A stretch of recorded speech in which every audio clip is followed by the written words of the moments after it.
Hello hello बेटा, I am audible? Hello hello बेटा, I am audible? सुन पा रहे हो, देख पा रहे हो?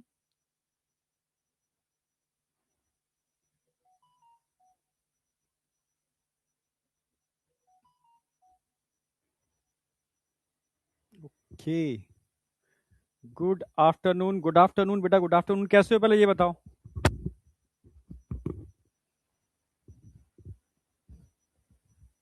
हम्म। कैसे हो सारे के सारे? एक इन्फॉर्मेशन देनी थी। आज सुबह जो सेशन लगा था वाईटी वाला, ठीक है, तो कल शिफ्ट किया है। वाईटी में ग्लिच चल रहा था, देखा होगा। कल भी वाईटी के सेशन नहीं हो पाए थे, ठीक है। बट कल सुबह का सेशन 7:30 वाला काफी इंपॉर्टेंट है। 45 क्वेश्चंस हैं, और इन 45 क्वेश्चंस को तुम बस, ठीक है, प्रिंट निकलवा लेना अपने में। मतलब पूरा उस हिसाब से क्वेश्चंस हैं जैसे, मतलब जहां से नीट में आने की प्रोबेबिलिटी रहती है, ठीक है। यार वॉइस तो आ रही है ना?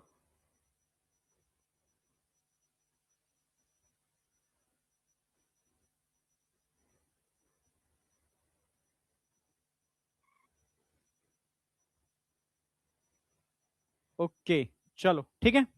तो कंटिन्यू कर रहा हूं। पहले मैं कल का एक बार रिवीजन करा दूं, फिर मैं आगे बढ़ रहा हूं। Cloning vector.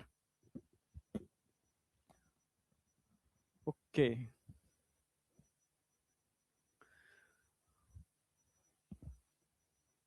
तुम बताओ, तुम्हें ठंड तो नहीं लग रही है? तुम मुझसे पूछ रहे हो ना?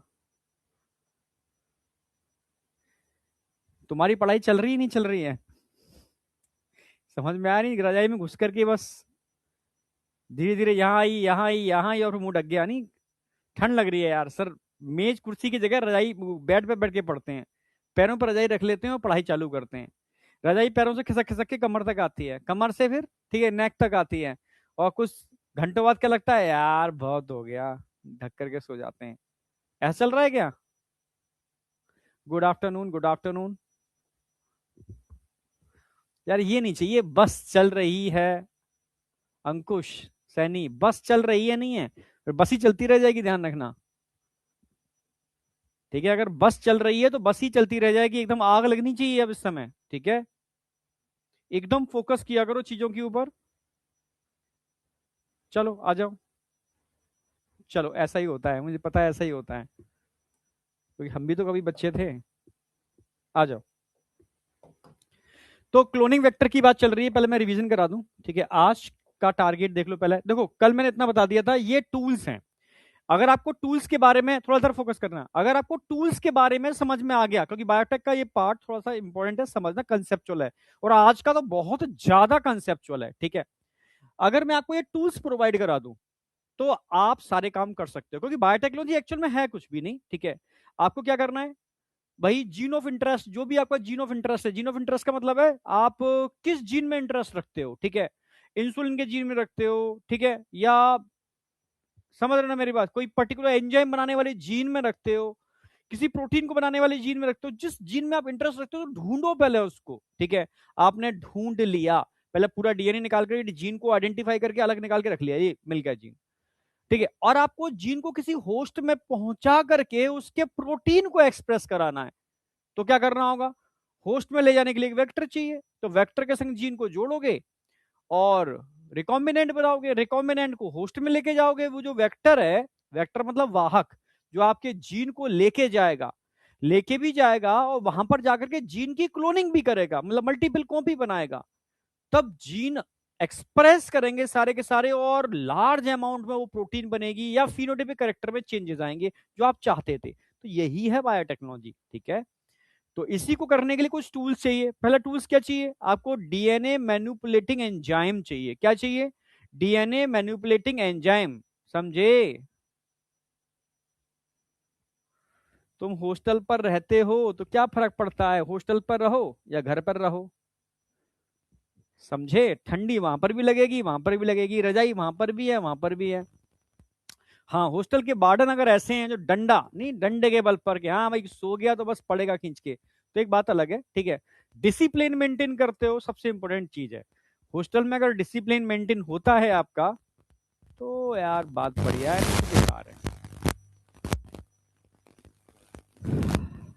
चलो ठीक है, आगे बढ़ रहा हूं मैं।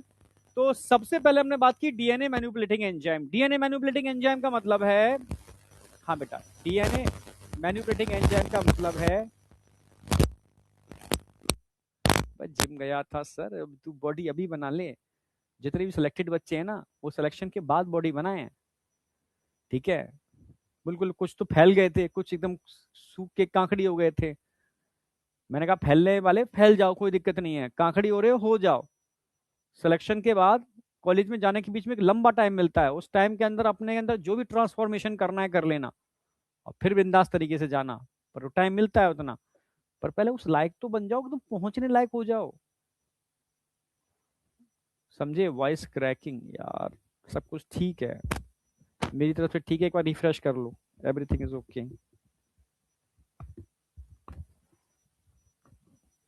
ठीक है। चलो वापस आ जाओ, ठीक है। तो डीएनए मैन्युपुलेटिंग एंजाइम चाहिए आपको, रिस्ट्रिक्शन एंजाइम, पॉलीमरेज और लाइगेज, तीन एंजाइम होते हैं। रिस्ट्रिक्शन एंड न्यूक्लियस एक रिस्ट्रिक्टेड साइड पर कट करते हैं, नहीं वहां कट करते हैं जहां जरूरत है, समझे। यार वॉल्यूम देखो बेटा, मेरी तरफ से तो ओके है, एक बार रिफ्रेश कर लो, अगर किसी बच्चे को लग रहा है। मैं एक बार करके फिर पूछता हूँ। अब बताओ साउंड कैसी है, साउंड पहले से बेटर है क्या। ऑल परफेक्ट सर, ओके, ठीक है। अगर सारी लेक्चर में क्रैक हो रही है तो ये ऐप की वजह से कोई दिक्कत होगी, ठीक है, क्योंकि सब कुछ साउंड आउट सिस्टम तो एकदम परफेक्ट है, कोई दिक्कत ही नहीं है। चलो ऑल गुड, ओके। तो सिंपल सी बात है भाई, रिस्ट्रिक्शन एंजाइम जिसको मॉलिक्यूलर सीजर बोलते हैं, जो डीएनए या आरएनए को या कह सकते हो जेनेटिक मटेरियल को कट करने का काम करता है, मैंने बता भी दिया, फॉस्फोएस्टर बॉन्ड को कट करता है। पॉलीमरेज जो डीएनए की क्या करता है, रेप्लिकेशन करता है, एक डीएनए से दो डीएनए बना सकता है, तो डीएनए पॉलीमरेज फर्स्ट यूज करते हो, type first. Ligase molecular glue, glue का मतलब है जो मॉलिक्यूल जो डीएनए और आरएनए को जोड़ने का काम करता है, इनके फॉस्फोएस्टर बॉन्ड को जोड़ने का काम करता है। मैंने बताया भी था कि ये एक न्यूक्लियोटाइड है, तीन चीजों के मिलने से बनता है, फॉस्फेट, शुगर और nitrogenous based. Phosphate, sugar, nitrogenous based. जो फॉस्फोएस्टर बॉन्ड होते हैं शुगर और फॉस्फेट के बीच में होते हैं, क्लियर है। एक फॉस्फेट दो एस्टर बॉन्ड से जुड़ा होता है, so it is called phosphodiester, ठीक है। डीएनए की बैकबोन फॉस्फोडाइएस्टर बॉन्ड बनाते हैं, शुगर और नाइट्रोजनस बेस के बीच में ग्लाइकोसिडिक बॉन्ड होता है। तो अगर मैं मॉलिक्यूलर सीजर की बात करता हूं तो वो भी फॉस्फोएस्टर बॉन्ड को कट करता है, मॉलिक्यूलर ग्लू की बात करता हूं तो वो भी फॉस्फोएस्टर बॉन्ड को जोड़ने का काम करता है। तो सारा खेल फॉस्फोएस्टर बॉन्ड को तोड़ना और जोड़ना है। तो इसके लिए लाइगेज और रिस्ट्रिक्शन एंडोन्यूक्लियस चाहिए। रिस्ट्रिक्शन एंडोन्यूक्लियस को डिटेल मैंने समझाया था। लाइगेज मैंने बताया था एक बैक्टीरियोफाज वायरस से आइसोलेट किया है हमने, किससे किया है, T4 बैक्टीरियोफाज वायरस से आइसोलेट किया है, T4 बैक्टीरियोफाज, ठीक है। बैक्टीरियोफाज वायरस होता है, ये ध्यान रखना। बैक्टीरियोफाज क्या है, वायरस। इससे आइसोलेट किया है हमने इसको, ठीक है, T4 लाइगेज को, ठीक है। तो ये मैंने पूरा कंप्लीट करा दिया था, और आज का मेरा टारगेट क्या है, vector, it is a molecular vehicle, ठीक है। व्हीकल का मतलब एक ऐसा व्हीकल, जैसे जीन छोटा है तो छोटा व्हीकल चाहिए, जीन बड़ा है तो बड़ा व्हीकल चाहिए, ठीक है। तो उसकी पूरी प्रॉपर्टी बताऊंगा। भाई हाथी को लेके जाना है तो कौन सा व्हीकल चाहिए, चींटी को लेके जाना है तो कौन सा व्हीकल चाहिए, क्लियर है बिल्कुल, हाँ। तो यू कैरियोटिक जीन बहुत बड़े होते हैं, प्रो कैरियोटिक जीन छोटे होते हैं, तो सबके लिए अलग अलग व्हीकल होते हैं, मॉलिक्यूलर व्हीकल मतलब वेक्टर। तो उसको आज हम पढ़ने वाले हैं, आज का टारगेट यही है। फिर कल हम बात करेंगे लास्ट होस्ट की, ओके। नहीं बेटा, एक बॉन्ड तो फॉस्फोएस्टर है,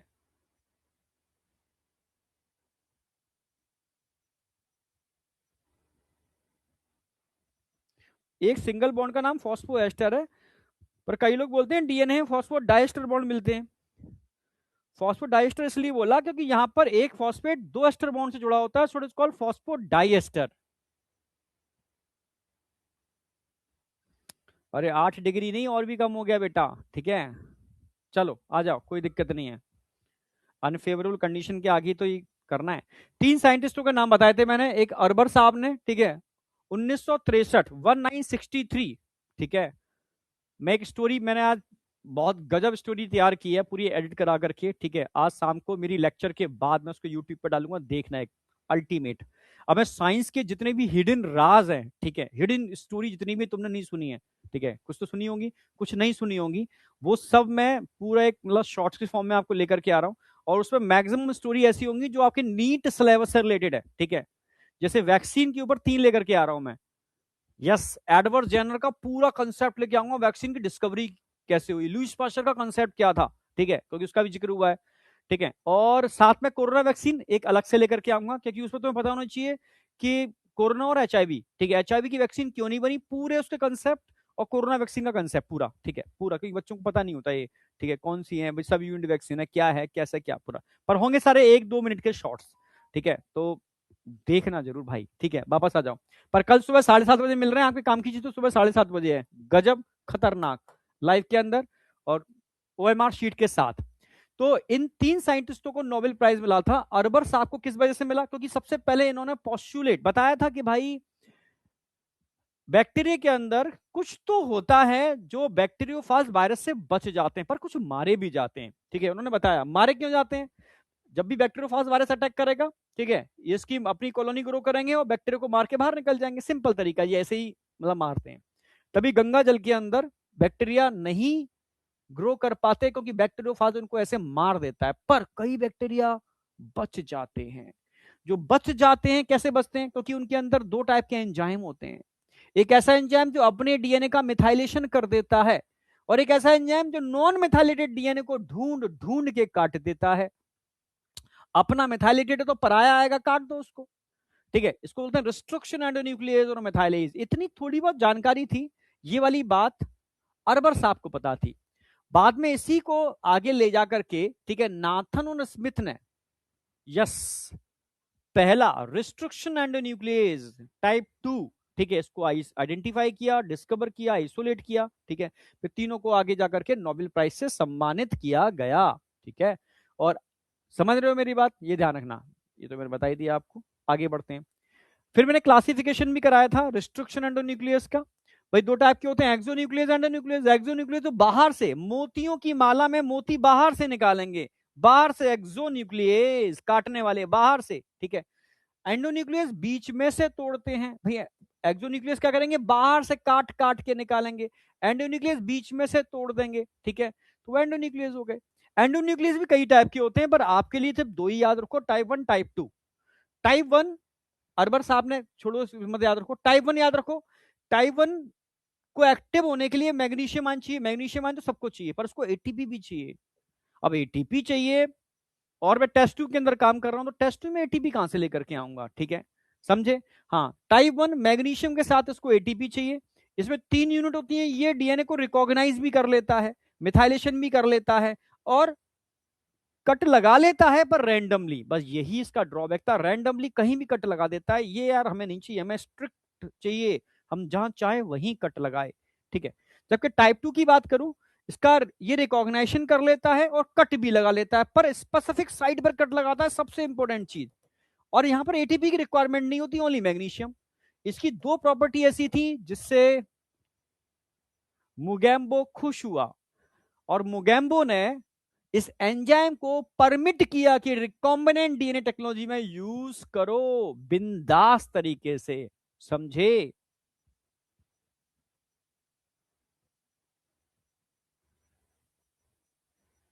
मॉर्निंग टेस्ट में बेटा अब आगे के दो टेस्ट हैं, दो चैप्टर हैं, और अगले टेस्ट के अंदर मैं पीछे के सारे टेस्ट चैप्टर इंक्लूड करने वाला हूं। या एक काम करता हूं, उसमें सारी चैप्टर इंक्लूड कर देता हूं, पीछे जितने भी हो गए रिवीजन वाले, 4 चैप्टर का रिवीजन होगा, अगले में 6 चैप्टर का रिवीजन होगा, और अगले में पूरी 11th का रिवीजन होगा।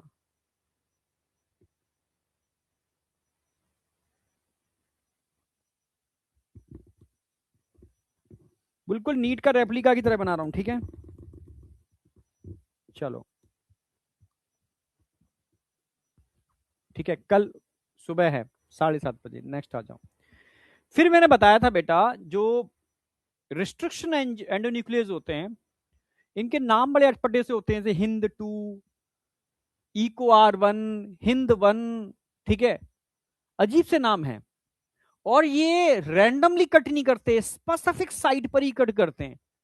ये स्पेसिफिक साइट 6 न्यूक्लियोटाइड, 4 न्यूक्लियोटाइड से 1 न्यूक्लियोटाइड तक, 4 बेस पेयर से 8 बेस पेयर तक की हो सकती है।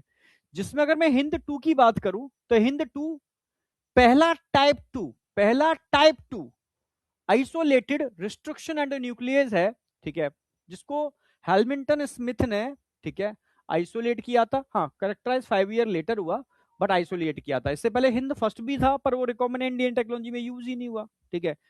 क्लियर है, बिल्कुल इसको काउंट ही नहीं करते इसलिए। क्लियर है।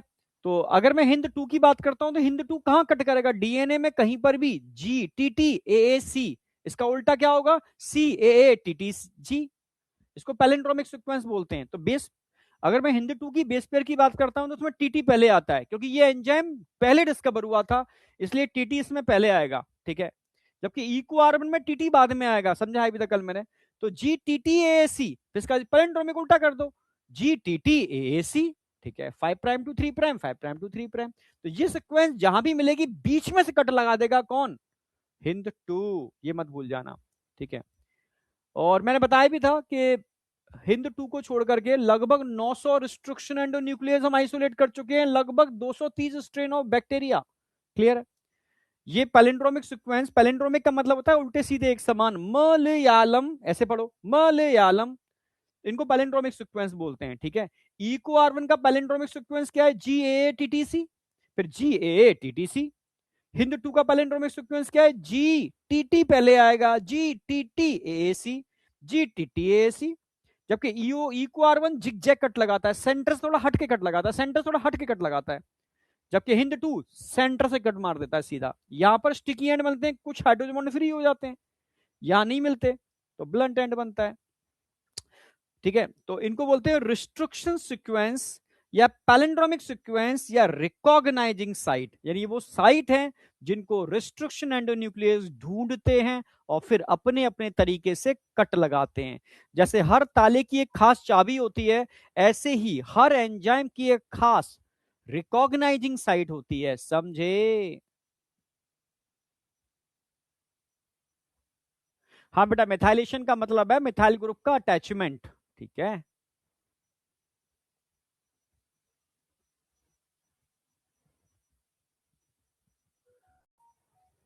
समझे, आ जाओ।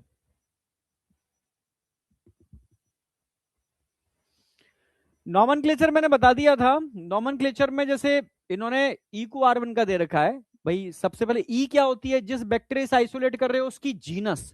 को क्या होता है, CO स्मॉल वाला। जिस बैक्टीरिया से आइसोलेट कर रहे हो उसकी स्पीसीज, R उस बैक्टीरिया का स्ट्रेन, 1 2 3 आगे जो भी लगा होगा, it is order of isolation, उस बैक्टीरिया से किस नंबर का एंजाइम आपने आइसोलेट किया है, ठीक है। जैसे मैंने एक एग्जांपल भी दिया था हिंद 2 का, H है Haemophilus genus of bacteria, IN क्या इन्फ्लुएंजा, ठीक है, उसकी स्पीसीज, D क्या है स्ट्रेन ऑफ बैक्टीरिया, सेकंड क्या ऑर्डर ऑफ आइसोलेशन। यानी इस बैक्टीरिया से हिंद फर्स्ट को भी पहले आइसोलेट किया जा चुका था, पर फर्स्ट पहला हम एंजाइम इसलिए नहीं मानते उसको क्योंकि वो रिकॉम्बिनेंट डीएनए टेक्नोलॉजी में यूज नहीं था और टाइप 2 नहीं था, टाइप 1 था। अच्छा, test levels, okay okay, test levels note कर लो बेटा, टेस्ट लेवस सारे लोग नोट कर लो, ठीक है। हाँ, टेस्ट लेवस सारे लोग नोट कर लो। मेरा टेस्ट लेवस मैं बता दे रहा हूं आपको, अभी चैप्टर करा के चुका हूं मैं आपको, ठीक है। ह्यूमन हेल्थ एंड डिसीज पूरा चैप्टर आ रहा है, ह्यूमन हेल्थ एंड डिसीज, ठीक है, जिसके अंदर 25 क्वेश्चन मिल जाएंगे आपको ह्यूमन हेल्थ एंड डिसीज से, ठीक है। बायोटेक्नोलॉजी अभी चल रही है, तो टूल्स वाला पार्ट, टूल्स जो मैं कल खत्म कराऊंगा, टूल्स पूरे कल खत्म हो जाएंगे, टूल्स आपके, टूल्स तो हाँ कल खत्म हो जाएंगे टूल्स आपके। तो टूल्स वाला पार्ट पूरा आ रहा है, ठीक है, टूल्स तक कंप्लीट आ रहा है, जिससे लगभग 20 क्वेश्चन आपको टूल्स से मिल जाएंगे।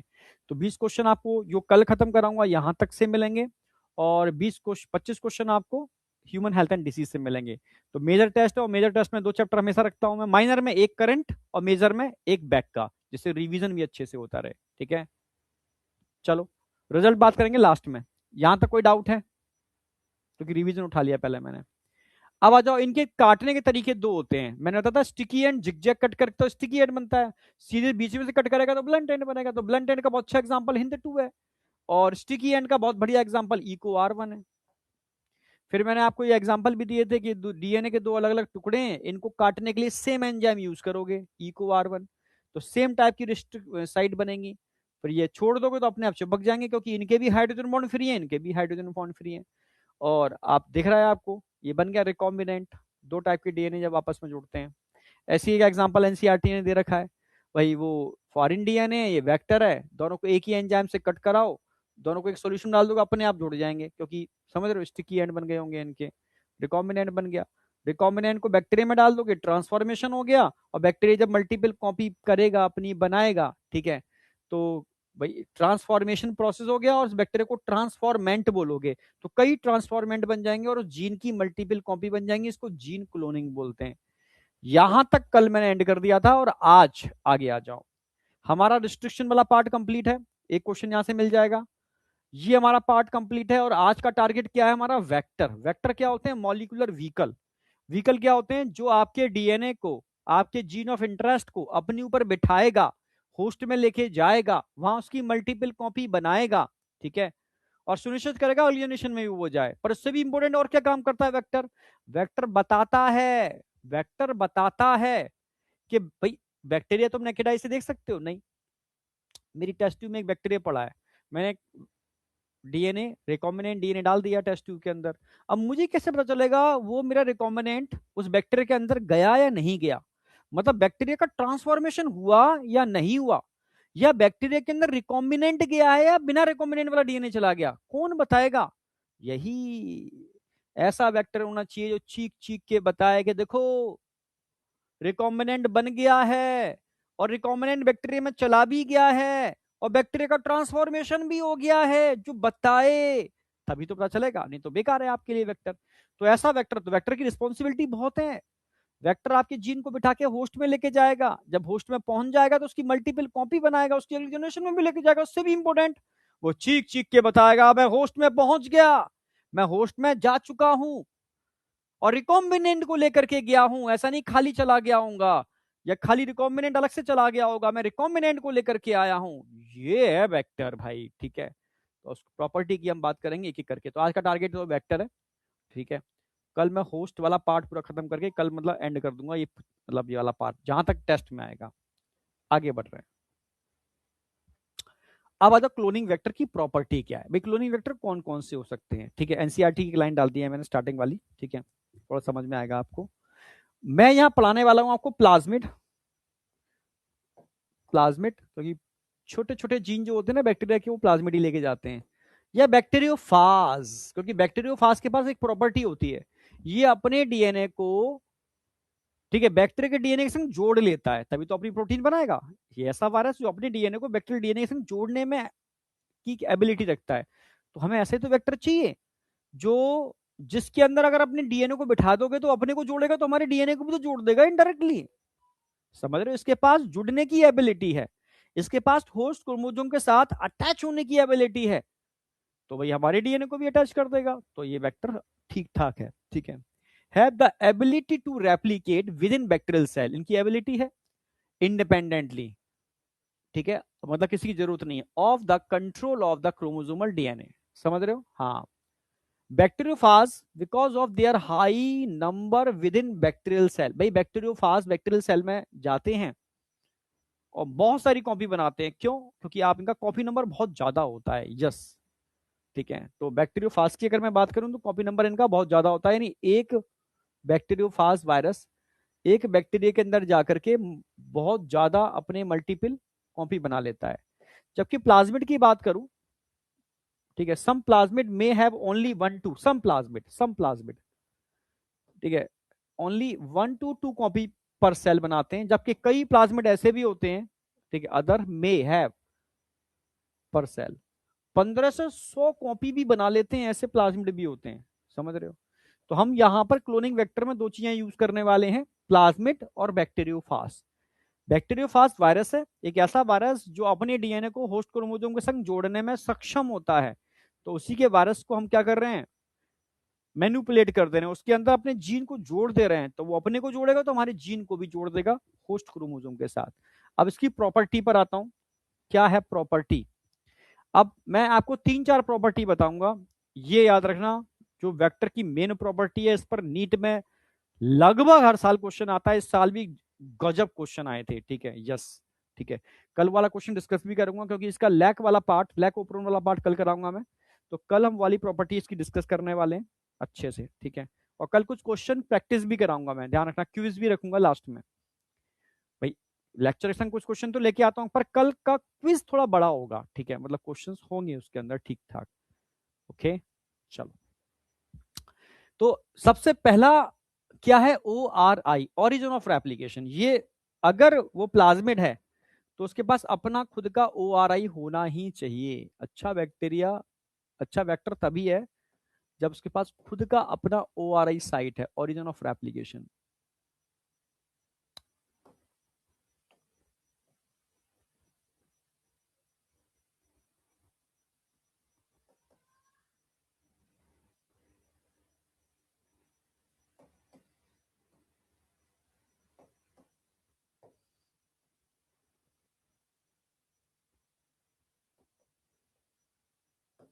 ये है, यहां पर सीक्वेंस होते हैं, इसको बोलते हैं O R I, origin of replication.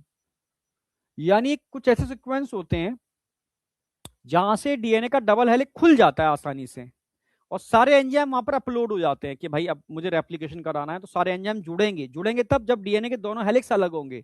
अलग क्यों होंगे? क्योंकि यहां पर थाइमिन और एडेनिन का रिपीटेशन बहुत ज्यादा है, इसलिए इसको ओआरआई साइट कहते हैं। यानी अगर मैं इस ओआरआई साइट की बात करूं, खास बात बता रहा हूं कुछ मॉलिक्यूलर बेस पर, ये ऐसे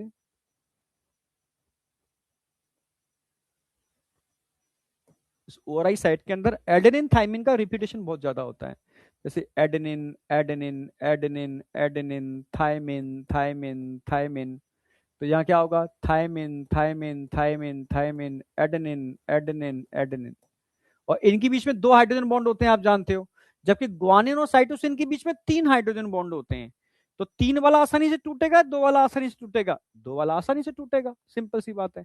तो आसानी से रेप्लिकेशन फॉर्क बन जाता है, बबल बन जाता है, जिसमें सारे एंजाइम धीरे धीरे आकर के अपलोड होते हैं, सारे के सारे एंजाइम धीरे धीरे आकर के अपलोड होते हैं जो रेप्लिकेशन कराते हैं।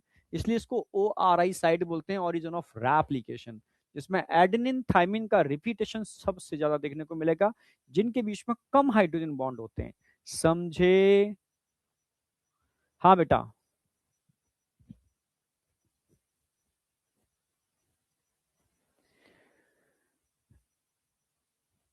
लास्ट ईयर इस चैप्टर के डायग्राम वाले क्वेश्चन सॉल्व नहीं कर पाए थे। हाँ इंद्रजीत बेटा, तू मुझसे पढ़ा नहीं होगा तभी नहीं कर पाए, तो मुझसे पढ़े हुए सारे बच्चे करके आए थे, क्योंकि वो मैंने करा रखा था। और कल मैं कराऊंगा फिर से उस क्वेश्चन को, फिर देखता हूँ कैसे सॉल्व, और बहुत ज्यादा अंतर नहीं करूंगा, ठीक है, इसलिए मैं बता दे रहा हूँ मैं, ठीक है।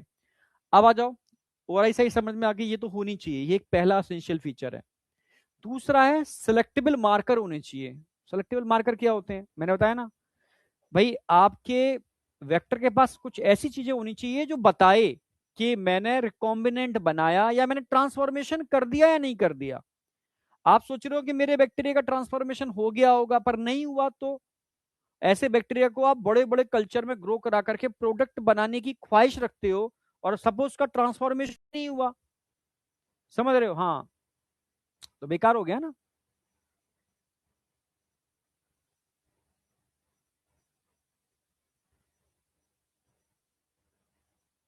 मैंने किया था सर, यस, बहुत बढ़िया।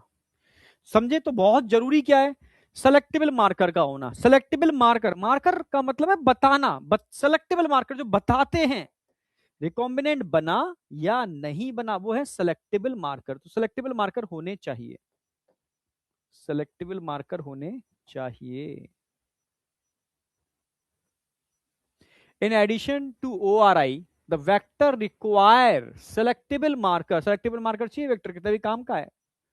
विच हेल्प इन आइडेंटिफाइंग, जो बताता है, हेल्प करता है identifying, eliminating non transformant, non transformant and selectively permit the growth of only transformant, यानी जो जिनका ट्रांसफॉर्मेशन नहीं हुआ उनको हटा देता है कि भाई ये काम के नहीं है, इनका ट्रांसफॉर्मेशन नहीं हुआ। इनका ट्रांसफॉर्मेशन हो गया है, इनकी ग्रोथ बढ़ाओ, जिससे कि आगे जाकर के अपने प्रोडक्ट को आप ऑब्टेन कर सको। इसमें हेल्प करते हैं ये सेलेक्टेबल मार्कर। अब दो सेलेक्टेबल मार्कर के, दोनों का मैं एक्सपेरिमेंट कराऊंगा, और हर साल कराता हूं, ऐसा नहीं लास्ट ईयर नहीं कराया था। लास्ट ईयर भी दोनों के अलग अलग एक्सपेरिमेंट कराए थे, उसी पे तो साल क्वेश्चन आया था। ठीक है, यस, जो एनसीईआरटी में नहीं है ये एक्सपेरिमेंट, मैंने मतलब खुद ही अपनी तरफ से कराए थे, और नीट में क्वेश्चन आ गया इस बार। ठीक है, तो एंटीबायोटिक रेजिस्टेंट, मतलब स्पेशली वो एक्सपेरिमेंट कराए थे जो मैंने अपनी लैब में बहुत ज्यादा किए हैं। यस, मैंने PBR 322 भी यूज किया है, मैंने PUC 8 भी बहुत यूज किया है। ठीक है, तो वही मैंने कराए थे स्पेशली। PBR 322 तो एनसीईआरटी में दे भी रखा है, PUC 8 नहीं दे रखा, और इस साल नीट में क्वेश्चन आया था बेटा। ठीक है, तो हम उसको बहुत अच्छे से समझाने वाले, कैसे काम करते हैं। एंटीबायोटिक रेजिस्टेंट जीन, आज का टारगेट तो मेरा ये एंटीबायोटिक वाला पूरा एक्सपेरिमेंट कराऊंगा, और कल का टारगेट है मेरा लेग जेट जीन वाला एक्सपेरिमेंट कराऊंगा। लेग जेट जीन की हेल्प से आप बीटा गैलेक्टोसाइडेज एंजाइम को बनाने वाला जो जीन होता है, इसको लेग जेट जीन कहते हैं। ठीक है, वो कलर के बेस से बताता है कि रिकॉम्बिनेंट बना या ट्रांसफॉर्मेंट बना या नहीं बना। यहां पर एंटीबायोटिक, यहां पर एंटीबायोटिक के बेस पर हम, यहां पर एंटीबायोटिक के बेस पर हम पता लगाते हैं कि रिकॉम्बिनेंट बना या नहीं बना। समझे? तो इसको डिटेल में आज पढ़ाने वाला हूं ऊपर वाले को मैं। ठीक है, कैसे, आगे आ जाओ। Selection of recombinant and transformant based on inactivation of antibiotic resistant gene और leg jet gene। अच्छा, कैसे पता चलता है, समझो, मैं समझाता हूं, अब समझाता हूं। जैसे मान लो, ऐसे समझो, ये प्लाज्मिड है,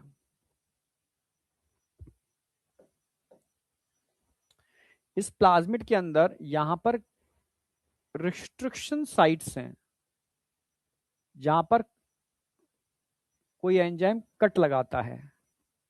मानो E को R1, एंजाइम कहां कट लगाएगा E को R1, जरा बताओ, E को R1 कहां कट लगाएगा? ठीक है, GAA TTC, GAA TTC, यहां पर कट लगाएगा।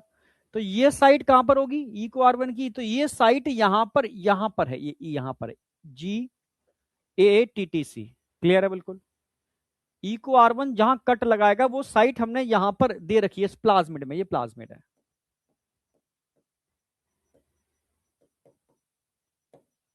समझ में आया?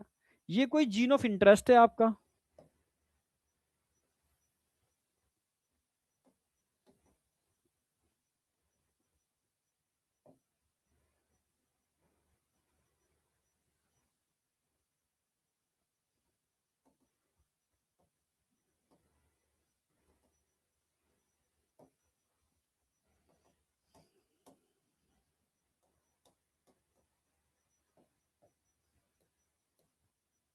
ये कोई आपका जीन ऑफ इंटरेस्ट है। अब मैं क्या करूंगा, इसी एंजाइम को यूज करूंगा यहां पर इसको कट लगाने के अंदर। तो यही एंजाइम यहां पर भी सीक्वेंस होगी तो यहां कट लगाएगा, यहां भी सीक्वेंस होगी तो यहां भी कट लगाएगा, यहां पर भी कट लगाएगा। क्लियर है बिल्कुल? तो सेम एंजाइम यूज कर रहा हूं मैं जीन ऑफ इंटरेस्ट और प्लाज्मिड को कट लगाने के लिए। जीन ऑफ इंटरेस्ट लिख देता हूं मैं।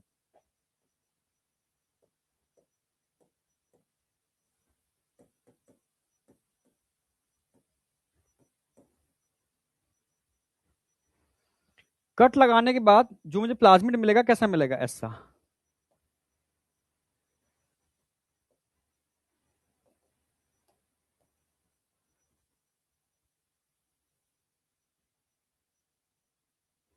समझना, ये कट लग गया।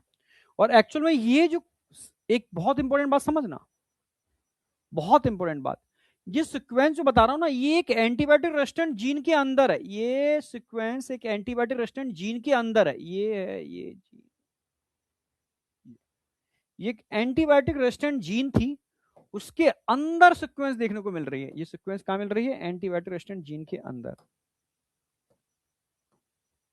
ये एंटीबायोटिक रेजिस्टेंट जीन के अंदर सीक्वेंस है। समझना मेरी बात, बहुत इंपॉर्टेंट बात बता रहा हूं मैं। एंटीबायोटिक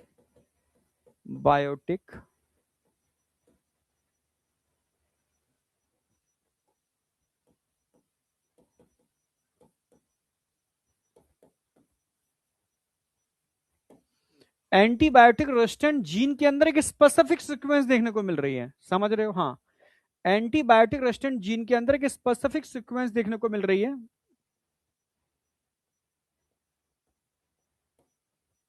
ये एंटीबायोटिक रेजिस्टेंट जीन है। यहां पर ई को R1 को कट लगाने वाली सीक्वेंस दे रखी है, ठीक है। तो जैसे ही इसको कट लगाएंगे, ये कट लगाएगा तो एंटीबायोटिक वाला जीन टूट जाएगा बीच में से। एंटीबायोटिक रेजिस्टेंट जीन क्या हो जाएगा, टूट जाएगा बीच में से।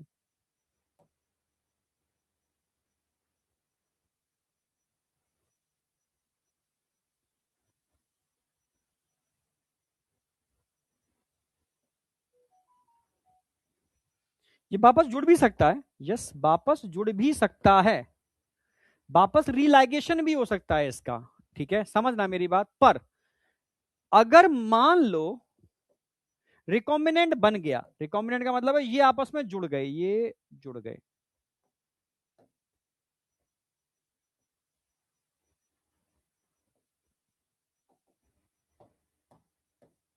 जुड़ने का मतलब है जीन ऑफ इंटरेस्ट आपका जुड़ गया इसके बीच में।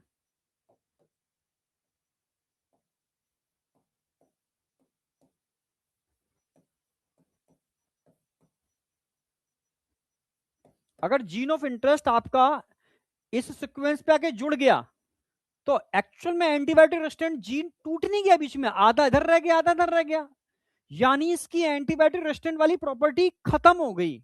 समझना मेरी बात।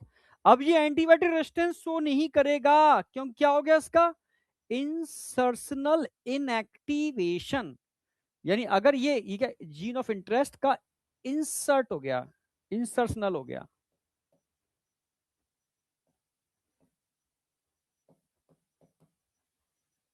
इंसर्शनल हो गया, इससे क्या होगा, inactivation of antibiotic resistant gene. Inactivation of antibiotic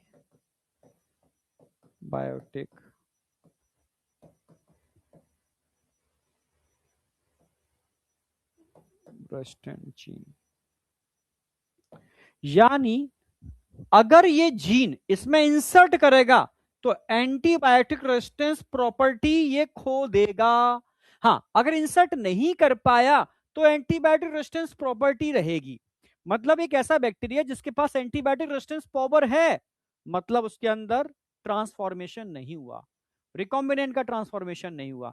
हाँ, अगर उसकी अंदर एंटीबायोटिक रेजिस्टेंस प्रॉपर्टी अब नहीं रही, सेंसिटिव हो गया, मतलब उसके अंदर ड्रग रेजिस्टेंट जीन जो था वो कट गया, रिकॉम्बिनेंट की एंट्री हो गई, रिकॉम्बिनेंट उसके अंदर गया, तो उसने, ठीक है, ऐसा रिकॉम्बिनेंट जिसमें फॉरेन डीएनए जुड़ चुका है, तो ये क्या करेगा, अब एंटीबायोटिक रेजिस्टेंस प्रॉपर्टी खो चुका है, टूट चुका है जीन, इंसर्शनल इनएक्टिवेशन हो गया है।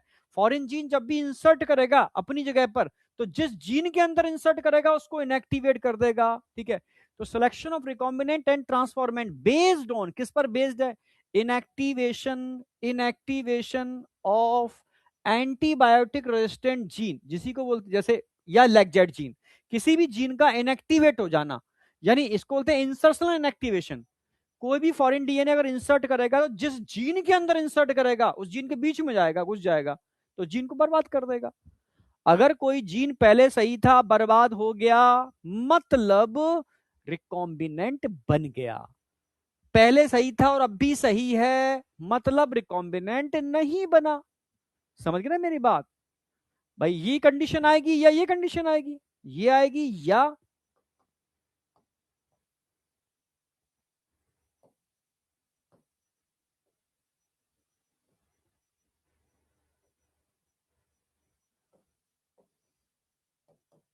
रिलैगेशन हो जाएगा तो ये आ जाएगी।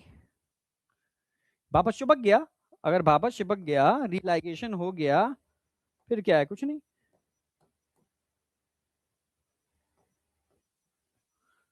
अब यहाँ यहाँ मतलब फिर चिपक गया वापस, ये इंसर्ट नहीं हो पाया, वापस अटैच हो गया, तो एंटीबायोटिक रेजिस्टेंट जीन तो सही है ना। अगर एंटीबायोटिक रेजिस्टेंट जीन सही है तो इंसर्शनल एक्टिवेशन नहीं हुआ, बर्बाद हो गया, तो इंसर्शनल यानी इंसर्ट करने से इस जीन का इनएक्टिवेशन हो गया। ये चीज समझ में आई या नहीं आई? इसका पूरा एक्सपेरिमेंट कराऊंगा।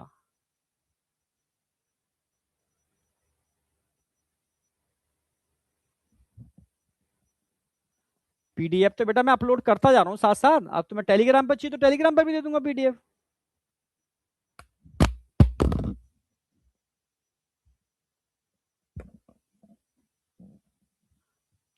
सारे पीडीएफ हम लोग, मैं तो उनको दे देता हूँ ना सारी, जैसे पिछला वाला जो रेप्लिका कराया था उसका पीडीएफ दे दिया था। ठीक, अब मैं टेलीग्राम पे भी डाल दूंगा, ऐसी बात है, मेरे टेलीग्राम से ले लेना, ठीक है, कोई दिक्कत नहीं है, वहां से ले लो, मैं दोनों एक साथ डाल दूंगा, ठीक है। कल बीएमएस, चलो ये एक चीज समझ में आ गई होगी, ये या ये ऐसी कंडीशन हो सकती हैं, इसका पूरा एक्सपेरिमेंट कराऊंगा। मतलब ये समझ में आ गया कि अगर मैं बात करता हूं वेक्टर की, तो वेक्टर के पास ओवरआई साइट होनी चाहिए तभी तो वो रेप्लीकेट कर पाएगा। वेक्टर के पास सेलेक्टेबल मार्कर होने चाहिए तभी तो बता पाएगा कि भाई रिकॉम्बिनेंट बन गया है या नहीं बना। ठीक है, selectable marker antibiotic resistant gene हो सकते हैं या लैक-जेड जीन हो सकता है, इसको कल बताऊंगा डिटेल में। लैकोप्रोन समझाऊंगा क्योंकि ये मॉलिक्यूल आपने पढ़ी नहीं है, तो लैकोप्रोन समझाऊंगा कल पहले मैं, फिर मैं इसका पूरा एक्सपेरिमेंट कराऊंगा। ठीक है, तो आज मैं इसका पूरा एक्सपेरिमेंट कराने वाला हूं एंटीबायोटिक रेजिस्टेंट जीन का। पहले समझो प्रॉपर्टी समझाने के बाद, तो दो प्रॉपर्टी हो गई मेरी। अब तीसरी प्रॉपर्टी आएगी रिकॉग्नाइजिंग साइट, क्लोनिंग साइट बोल सकते हो, रिकॉग्नाइजिंग साइट बोल सकते हो, पैलिंड्रोमिक सीक्वेंस बोल सकते हो, कुछ भी बोल सकते हो।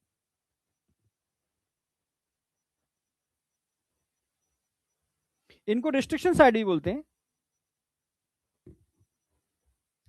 इनको रिस्ट्रिक्शन साइट्स बोल सकते हैं, समझना मेरी बात।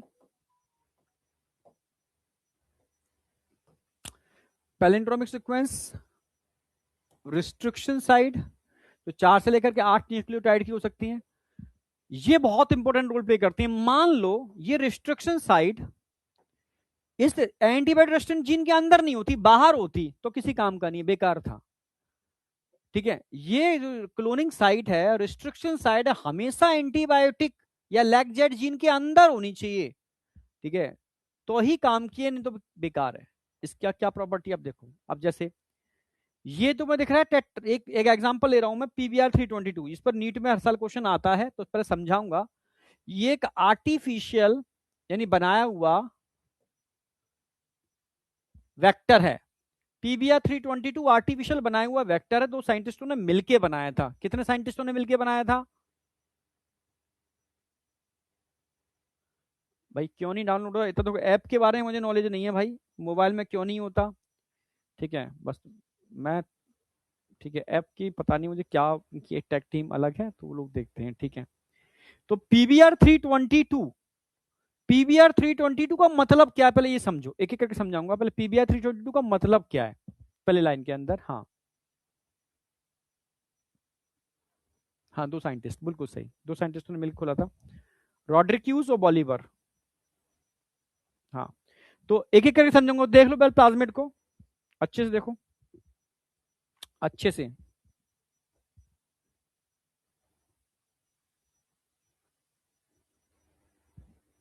आ जाओ, पी माने क्या है? पी, पी दिख रहा है ना, पी यहां दिखा देता हूं, पी,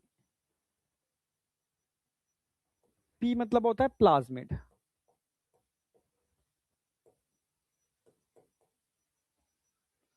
बी और आर, आर को भी समझाता हूं मैं,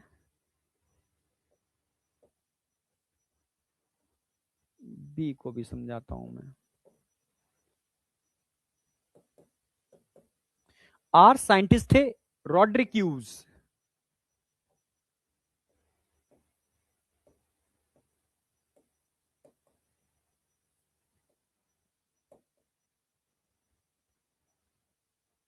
और बी फॉर बॉलीबर।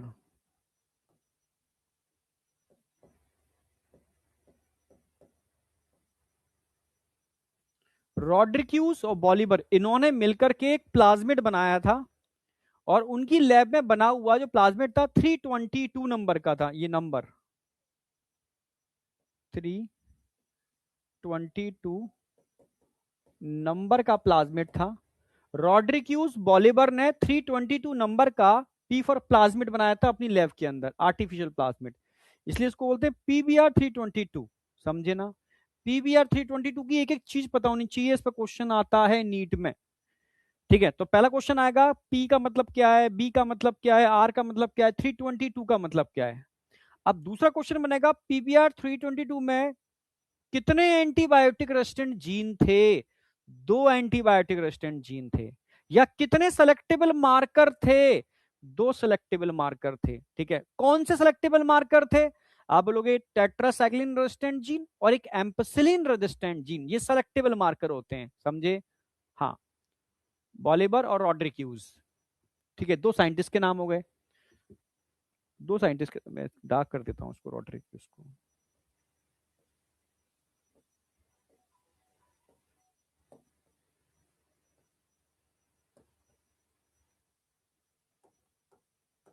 बार बार लाल कर रहे हैं रॉड्रिक्यूज। चलो, अब मैं बात कर रहा हूं पीबीआर 322 में नंबर ऑफ सेलेक्टेबल मार्कर कितने थे, ये क्वेश्चन आएगा।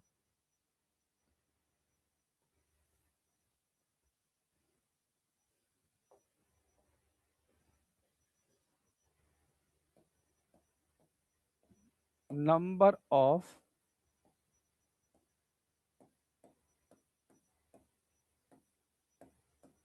सेलेक्टेबल मार्कर,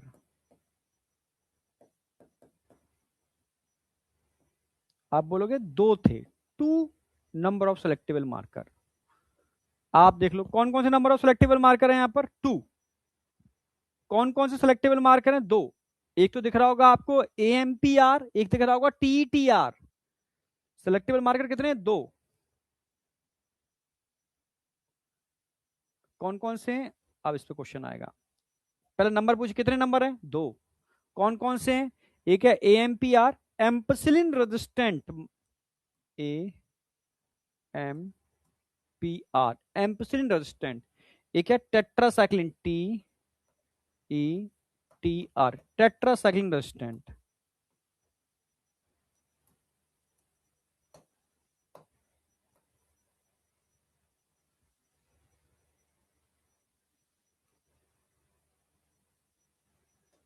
ये दो है बेटा सेलेक्टेबल मार्कर, दो एम्पिसिलिन रेजिस्टेंट और टेट्रासाइक्लिन, दो एंटीबायोटिक होती है, उसके अगेंस्ट रेजिस्टेंस पावर इनके अंदर होती है। समझे? अब क्वेश्चन आएगा, बताओ एम्पिसिलिन रेजिस्टेंट के अंदर कितनी क्लोनिंग साइट होती हैं? दो। टेट्रासाइक्लिन में कितनी होती हैं? दो। कौन कौन सी होती है टेट्रासाइक्लिन में? बाम सालबन। या सालबन किसके अंदर मिलती है? टेट्रासाइक्लिन में। बाम किसके अंदर मिलती है? टेट्रासाइक्लिन में। पेस्ट वन किस में मिलती है? एम्पिसिलिन में। PVU फर्स्ट किस में मिलती है? एम्पिसिलिन में। तो 8-10 क्वेश्चन तो आपको मात्र इसी से मिल गए। ठीक है, या total number of cloning site कितनी होती है? 1 2 3 4 5 6 7 8, 8 होती हैं। ठीक है, एक जीन होता है रोप, रेप्लिकेशन कराने के लिए जो प्रोटीन बनती है इसी से बनती है।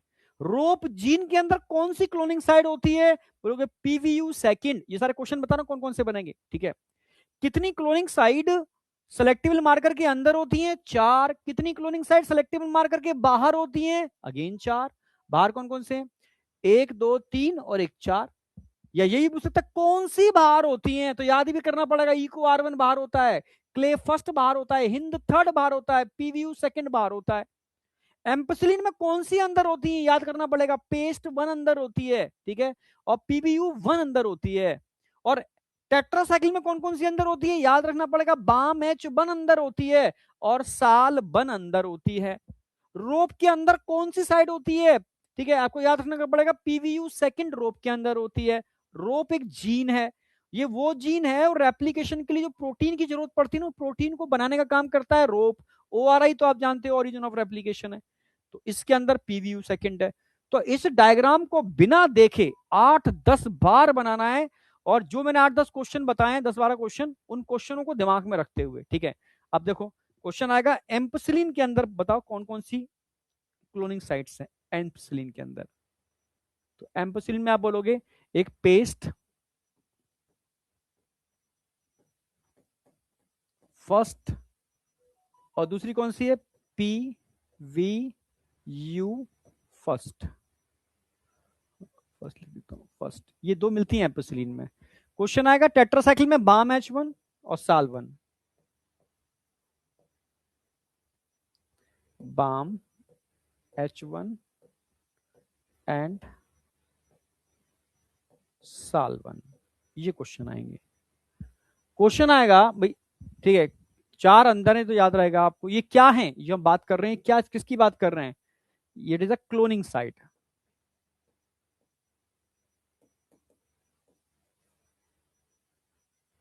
या रिस्ट्रिक्शन।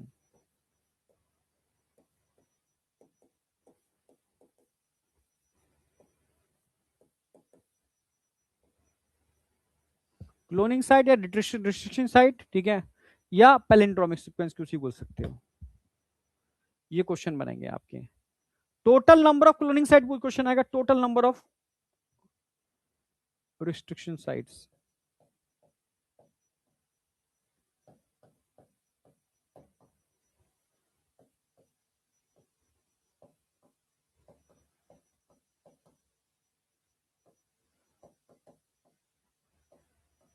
आठ है,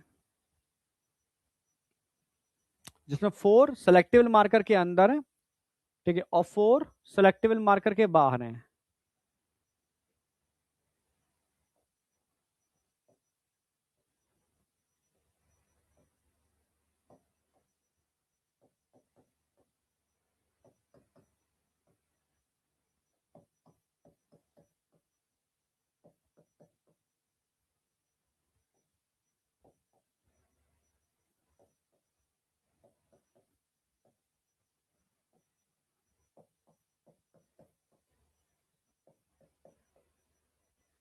फोर आउटसाइड है, ये क्वेश्चन बनेंगे। रोप के अंदर कौन सी होती है, क्वेश्चन आएगा रोप के अंदर,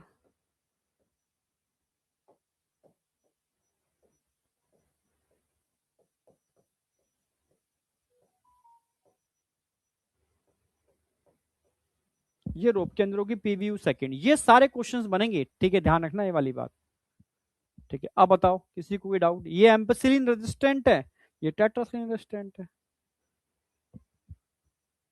आपको ये याद रखना आउटसाइड कौन कौन सी होंगी, ये तो आपको याद रखने पड़ेंगे, इको आर1, क्ले, हिंद और पीवीयू, ये आउटसाइड है, ये आपको याद रखने पड़ेंगे। हाँ, अब बताओ कोई डाउट।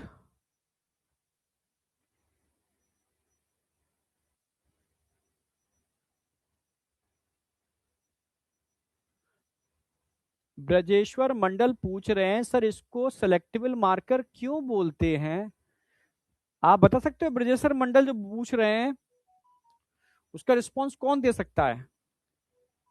ये ब्रजेश्वर मंडल बच्चा मुझे लग रहा है लेट ज्वाइन किया है, अभी अभी जस्ट आया है। बेटा इससे पहले यही तो हम समझा रहे थे, सेलेक्टेबल मार्कर क्यों बोलते हैं इनको, क्योंकि सेलेक्टेबल मार्कर तो मैं अभी करा के चुका हूँ। ये पूरा ये क्या है, it is a selectable marker. क्या होते हैं सेलेक्टेबल मार्कर, जो चीख चीख के बताए कि हमने रिकॉम्बिनेंट और ट्रांसफॉर्मेंट बना लिया, वह है सेलेक्टेबल मार्कर। कौन कौन से हो सकते हैं, एंटीबायोटिक रेजिस्टेंट जीन और लैगजेड जीन। लैगजेड जीन तो कल पढ़ाऊंगा, आज एंटीबायोटिक पढ़ा रहा हूं मैं। फिर मैंने बताया भी था कि एंटीबायोटिक रेजिस्टेंट जीन क्यों होते हैं, ये एंटीबायोटिक रेजिस्टेंट जीन है। कैसे बताएगा कि रिकॉम्बिनेंट बना या नहीं बना, क्योंकि इसके अंदर क्लोनिंग साइड या रिस्ट्रिक्शन साइड इसके अंदर होनी चाहिए, तभी बताएगा। ठीक है, इस जीन को जोड़ना है तो ये एंजाइम की क्लोनिंग साइड अंदर है, तो अंदर कट लगाएगा, कट लगा तो जीन यहां जुड़ जाएगा। जीन जुड़ने का मतलब है इंसर्शन इनएक्टिवेशन, यानी इस जीन का, यानी एंटीबायोटिक रेजिस्टेंट जीन का इनएक्टिवेशन हो गया। अगर किसी बैक्टीरिया के अंदर पहले एंटीबायोटिक रेजिस्टेंट जीन काम कर रहा था, अब नहीं कर रहा, मतलब रिकॉम्बिनेशन हो गया। पहले भी काम कर रहा था, अब भी काम कर रहा है, रिकॉम्बिनेशन नहीं हुआ, इसलिए इनको सेलेक्टेबल मार्कर बोलते हैं। ठीक है, क्योंकि सेलेक्टेबल एंजाइम की हेल्प से ये बताते हैं रिकॉम्बिनेंट बना या नहीं बना। अब बताओ।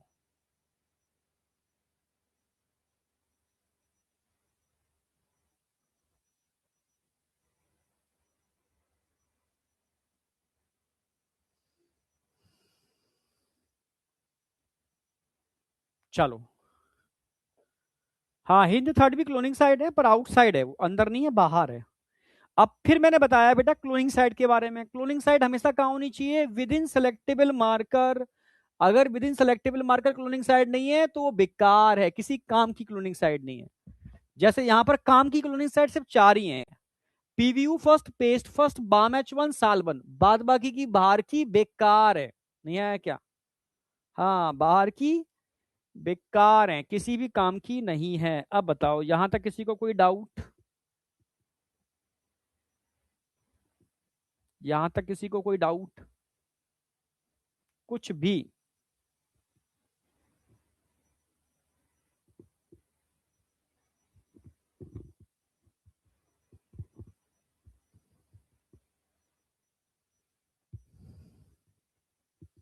यहां तक कोई डाउट? हाँ, 4 बाहर है बेटा, ठीक है, बीएमएस।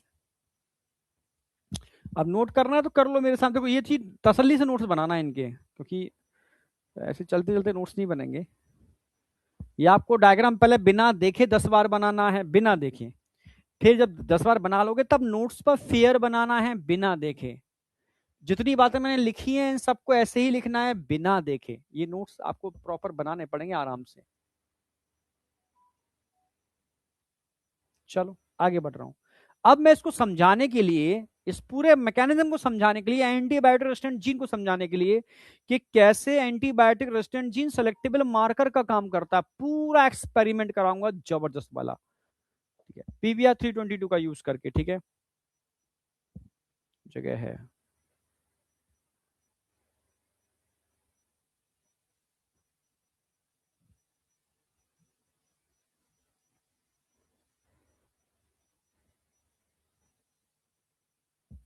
अब आ जाओ एंटीबायोटिक रेजिस्टेंट जीन।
चलो, एंटीबायोटिक रेजिस्टेंट जीन अब समझो, प्रॉपर तरीके से समझाता हूं मैं। सबसे पहले बिल्कुल एकदम ऐसा समझना जैसे आप खुद कर रहे हो एक्सपेरिमेंट, पूरा खुद ही आप, मतलब ड्रॉ, मतलब लैब में हो, आप खुद कर रहे हो, टूल्स आप जानते हो। अब जैसे खुद ही एक्सपेरिमेंट कर रहे हो तो समझ में आएगा आपको एकदम बढ़िया तरीके से।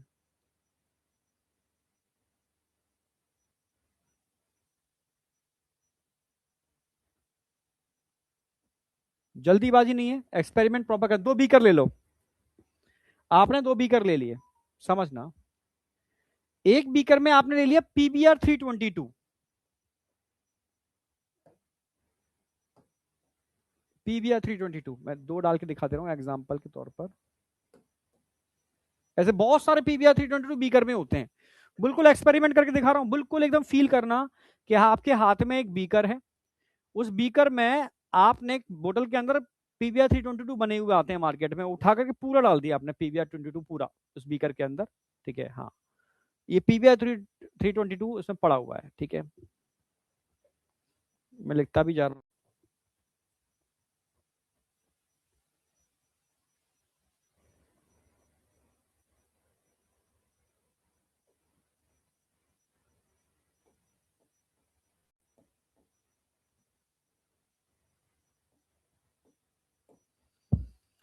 ठीक है, अब आपको करना क्या है, इस बोतल के अंदर क्या क्या और डालना है। अब इसके अंदर आपको एक्सपेरिमेंट लगाना है, जिसमें आपको क्या क्या चाहिए, एक जीन ऑफ इंटरेस्ट चाहिए, gene of interest number 1।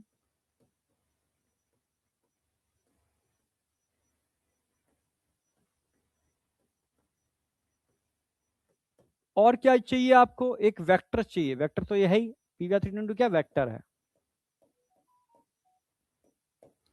Vector मिल गया, जीन ऑफ इंटरेस्ट मिल गया। अब काटने के लिए रिस्ट्रिक्शन एंड एंजाइम चाहिए आपको, restriction and nucleus, restriction and nucleus चाहिए। जोड़ने के लिए लाइगेज चाहिए, वही जीन ऑफ इंटरेस्ट मिल गया, वेक्टर ऑलरेडी पढ़ाई हुआ है। ये दो चीजें और इसमें बीकर में डाल दोगे, फिर एक्सपेरिमेंट करके देखो हो क्या रहा है।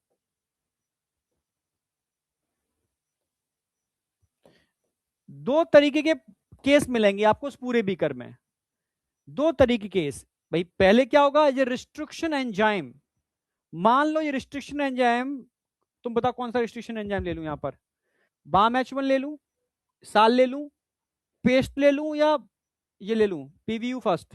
तो मैं बाम ले लेता हूं, बाम थोड़ा सा तुम्हें टेट्रासाइक्लिन इजी याद रहेगा, बाम H1 ले लेता हूं मैं, बाम H1, टेट्रासाइक्लिन के अंदर है बाम H1। तो यहाँ रिस्ट्रिक्शन एंजाइम जो लिया है ना मैंने, बाम H1 लिया है।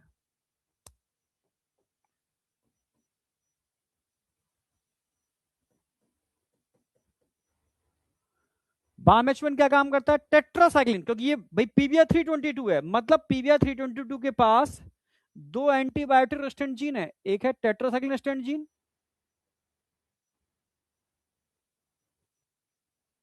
तो दूसरा होगा एम्पिसिलिन रेजिस्टेंट जीन।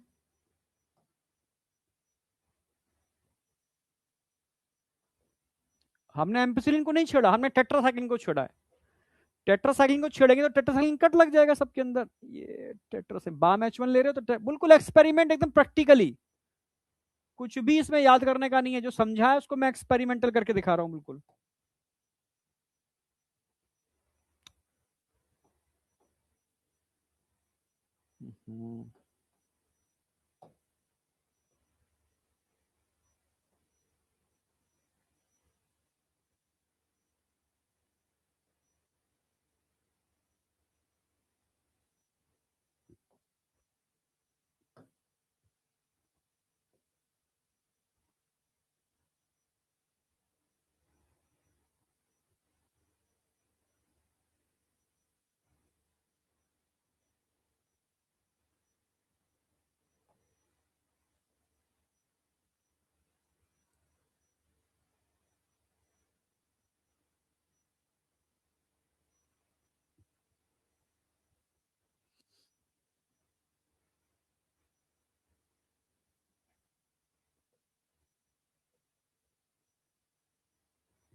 ठीक है, तो बाम H1 क्या करने वाला है, बाम H1 कट कर दिया इसको, ये कट कर दिया, कर दिया कट।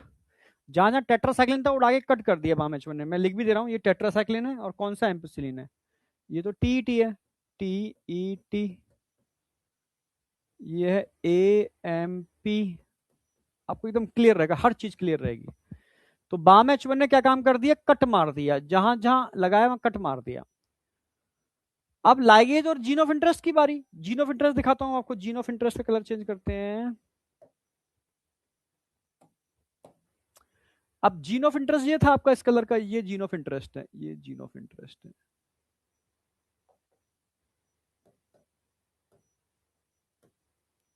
अब आपने क्या काम किया, दो चीजें हो सकती हैं, क्या क्या हो सकती है प्रोबेबिलिटी, हो सकता है जीन ऑफ इंटरेस्ट फंस जाए इसके अंदर आकर के, इंसर्शन एक्टिवेशन कर दे, हो सकता है जीन ऑफ इंटरेस्ट ना इसमें फंसे, यानी रीलाइगेशन हो जाए, वापस चिपक जाए, बिना जीन ऑफ इंटरेस्ट के अटैच हुए चिपक जाए, ये खुद ही चिपक जाए।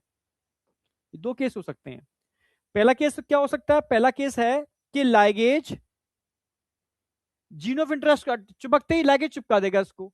दूसरा केस क्या है कि रीलाइगेशन, लाइगेज इनको वापस जोड़ देगा। दो ही केस मिलेंगे, दो ही केसों की प्रोबेबिलिटी है। या तो जीन ऑफ इंटरेस्ट जुड़ जाए तो इंसर्शन एक्टिवेशन हो जाएगा टेट्रासाइक्लिन का, ये नहीं हो पाता है तो ये वापस फिर लाइगेज को अटैच कर देगा। यानी यहां जो केस आ रहे हैं वो क्या है? ये तो क्या हो गया, फॉर्मेशन ऑफ रिकॉम्बिनेंट,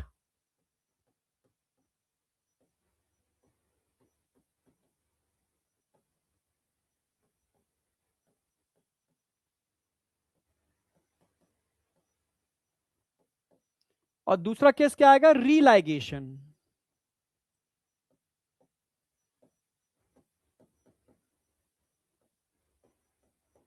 रीलाइगेशन ऑफ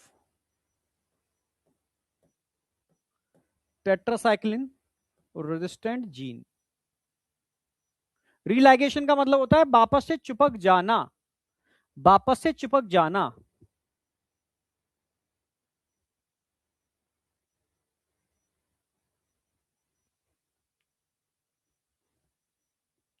ठीक है, यानी एक तरफ तो रिकॉम्बिनेंट बना लिया, एक तरफ नॉन रिकॉम्बिनेंट है, एक रिकॉम्बिनेंट है एक नॉन रिकॉम्बिनेंट है, ये रिकॉम्बिनेंट है ये नॉन रिकॉम्बिनेंट हो गया।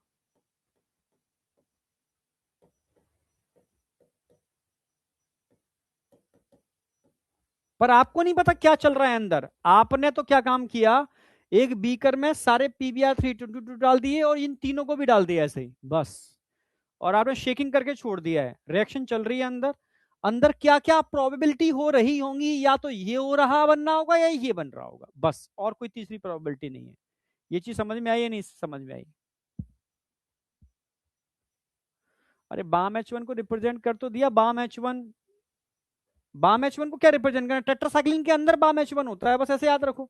बाम H1 को नहीं रिप्रेजेंट कर, वो तो बाम H1 तो एंजाइम है, एंजाइम थोड़ा इसके अंदर दिखेगा। एंजाइम कट लगाएगा, कट कहाँ लगाएगा? टेट्रासाइक्लिन में कट लगाएगा। तो बाम H1 हमेशा टेट्रासाइक्लिन में कट लगाता है, और टेट्रासाइक्लिन को रिप्रेजेंट कर दिया मैंने पिंक कलर से। पूरा एक एक चीज रिप्रेजेंट की है। अब तुम यहां तक बताओ पहले, ये समझ में आएगा तभी मैं आगे पढ़ा पाऊंगा। यहां तक किसी को कोई डाउट है?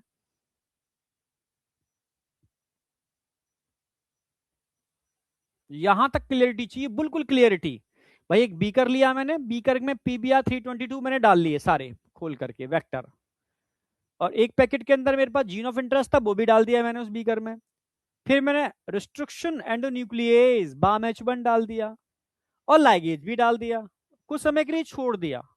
छोड़ने के बाद जो प्रोबेबिलिटी मिलेगी मुझे, दो प्रोबेबिलिटी मिलेंगी। एक तो मुझे फॉर्मेशन ऑफ रिकॉम्बिनेंट मिलेगा, कुछ दिखेगा नहीं मुझे, मतलब उसमें होंगे, पर कुछ ऐसे भी होंगे जिसमें रिकॉम्बिनेंट नहीं बन पाया, रीलाइगेशन हो गया।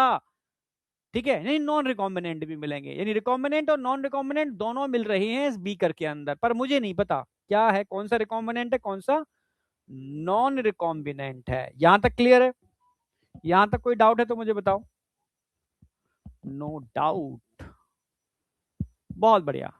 अब मेरा अगला स्टेप है, एक दूसरा बीकर लेकर के आया हूं लैब में मैं, साफ सुथरा धो धा करके। ठीक है, मैं कोलाई मैंने PGI चंडीगढ़ से मंगाया था, तो कोलाई लेकर के पूरा डाल दिया मैंने उस ब्रॉथ के अंदर। कौन सा? कोलाई, PGI चंडीगढ़ से मंगाया था हमने कोलाई। हाँ बेटा, बाम H1 एक रिस्ट्रिक्शन एंजाइम है, जिसकी अपनी, जैसे इको-R1 की रिकॉग्नाइजिंग सीक्वेंस होती है, जैसे हिंद 1 की या हिंद 2 की रिकॉग्नाइजिंग सीक्वेंस पढ़ाई है, ऐसी हर एंजाइम की अपनी एक रिकॉग्नाइजिंग सीक्वेंस होती है, 4 से लेकर के 8 न्यूक्लियो बेस पेयर की। ठीक है, चलो सबकी याद नहीं करनी है आपको, सिर्फ 2 की याद करनी है जो मैंने करा दी है। अब मैं क्या करूंगा, एक दूसरा बीकर लेकर के आया हूं।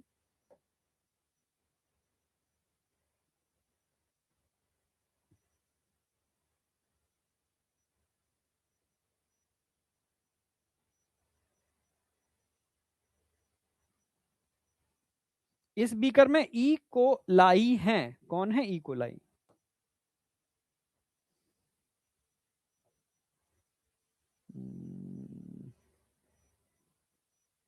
सारे कलर तो यूज कर ही लिए हमने, चलो कर लेते हैं।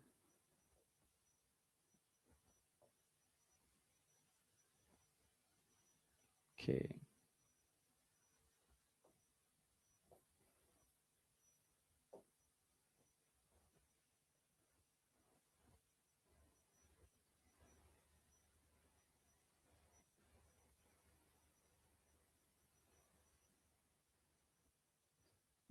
ठीक है।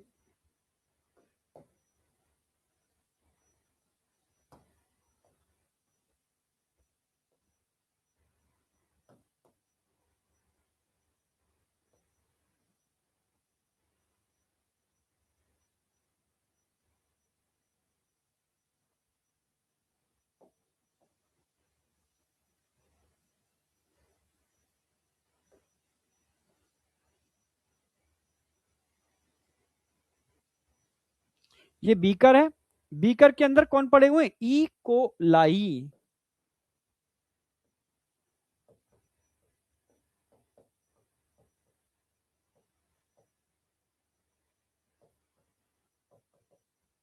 इकोलाई बैक्टीरिया पड़े हुए हैं। अब मैं क्या करूंगा, इस पूरे बीकर को इसके अंदर डाल दूंगा, यानी ट्रांसफॉर्मेशन करवाना चाहता हूं मैं। क्या चाहता हूं? ट्रांसफॉर्मेशन हो जाए। देखें क्या होता है, ये सारे के सारे प्लाज्मिड बैक्टीरिया में जाते हैं या नहीं जाते हैं, यानी ट्रांसफॉर्मेशन।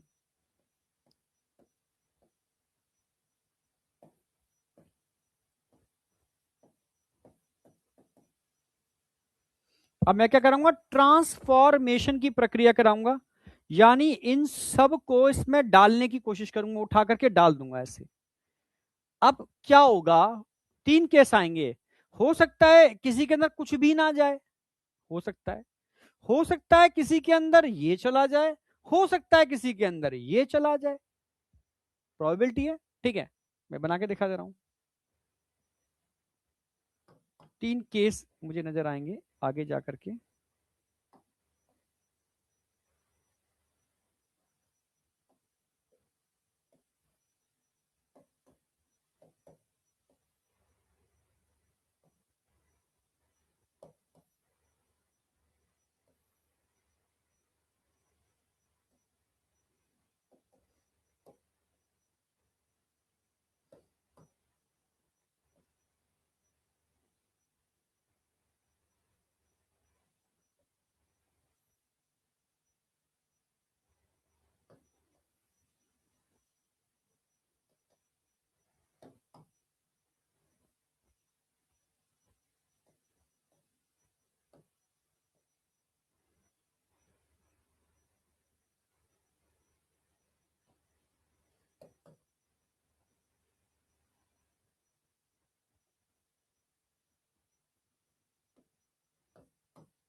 तीन केस देखने को मिल सकते हैं मुझे। हो सकता है एक में कुछ भी ना जाए, हो सकता है एक के अंदर ये चला जाए, हो सकता है एक के कुछों के अंदर ये चला जाए। मतलब इस तीन प्रोबेबिलिटी है। इसको बोलेंगे, इसका तो ये ट्रांसफॉर्मेशन हुआ ही नहीं है, ये तो नॉन ट्रांसफॉर्मेंट है। ये क्या बन गया? Non transformant. जिसके अंदर कुछ भी नहीं गया, नॉन ट्रांसफॉर्मेंट है। हाँ, एक के अंदर रिकॉम्बिनेंट चला गया तो क्या बोलेंगे? Recombinant transformant.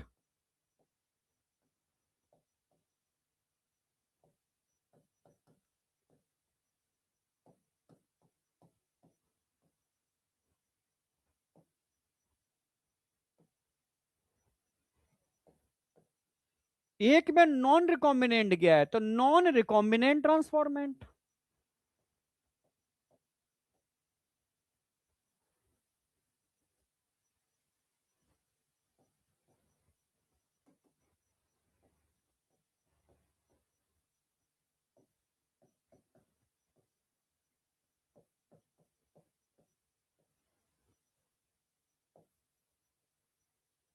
अब बताओ ये चीज समझ में आई नहीं आई? बहुत आराम से समझना है आपको। तीन केस देखने को मिल रहे हैं, डाल दिया। किसी बैक्टीरिया ऐसे भी होंगे जिनमें कुछ नहीं किया होगा, नॉन ट्रांसफॉर्मेंट, यानी ट्रांसफॉर्मेशन ही हुआ। किसी में रिकॉम्बिनेंट चला गया होगा, रिकॉम्बिनेंट ट्रांसफॉर्मेंट। किसी में हो सकता है, ठीक है, नॉन रिकॉम्बिनेंट गया होगा तो नॉन रिकॉम्बिनेंट ट्रांसफॉर्मेंट। पर ट्रांसफॉर्मेशन तो हुआ है ना। ये दोनों ट्रांसफॉर्मेंट है, ये नॉन ट्रांसफॉर्मेंट है। एक रिकॉम्बिनेंट ट्रांसफॉर्मेंट है तो एक नॉन रिकॉम्बिनेंट ट्रांसफॉर्मेंट है। अब बताओ यहां तक कोई डाउट?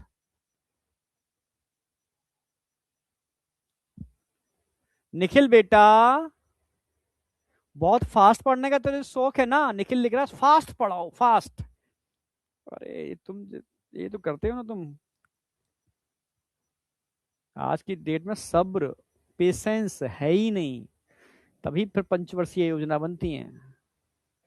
पहली कहा मैंने, इस बार सारे बच्चे गलत करके आए हैं, मतलब मैक्सिमम बच्चे इन क्वेश्चन को गलत करके आए हैं, बहुत लॉजिकल क्वेश्चन बनते हैं। ये एक्सपेरिमेंट किसी किताबों में है नहीं।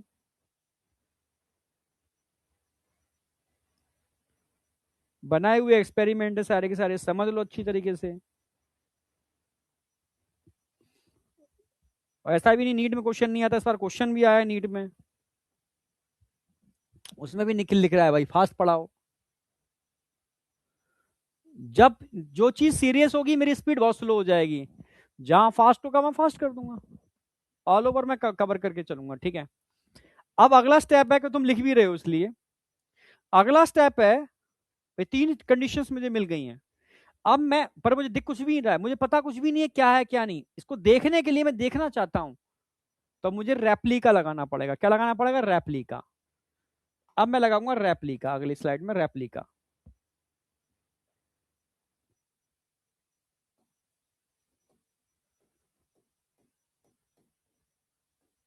रेप्लिका क्या होता है समझो। सबसे पहले इन तीनों कॉलोनी को मैं एक प्लेट पे ग्रो कराऊंगा, इन तीनों कॉलोनी को एक प्लेट पे ग्रो कराऊंगा, समझना।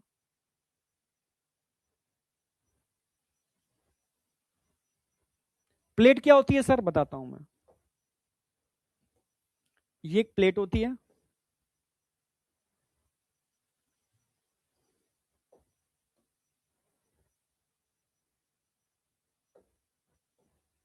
मैं देखना चाहता हूं कि कितने टाइप की कॉलोनी मुझे मिल रही है। तो तीन टाइप की कॉलोनी मिलेंगी, एक ट्रांसफॉर्मेंट की, एक नॉन ट्रांसफॉर्मेंट की, समझ में आ गई होगी। एक ही कलर है, कलर सबका एक ही है। मतलब एक कांच की प्लेट होती है, पेट्री प्लेट, उसमें मैं न्यूट्रिएंट डाल देता हूं जिसमें कोई एंटीबायोटिक नहीं होती, एक सिंपल न्यूट्रिएंट है उन बैक्टीरिया के लिए, ठीक है, जिसमें बैक्टीरिया ग्रो कर सकते हैं, ठीक है। तो हमने क्या किया, यहाँ पर न्यूट्रिएंट यूज किए हैं, और तीन टाइप की कॉलोनी देखने को मिल रही है हमें।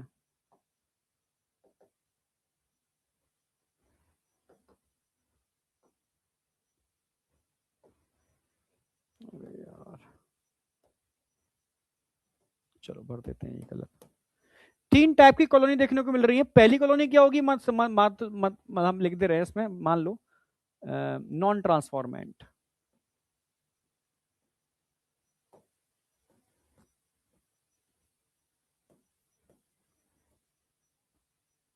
दूसरी कॉलोनी हमें कौन सी मिली, रिकॉम्बिनेंट ट्रांसफॉर्मेंट।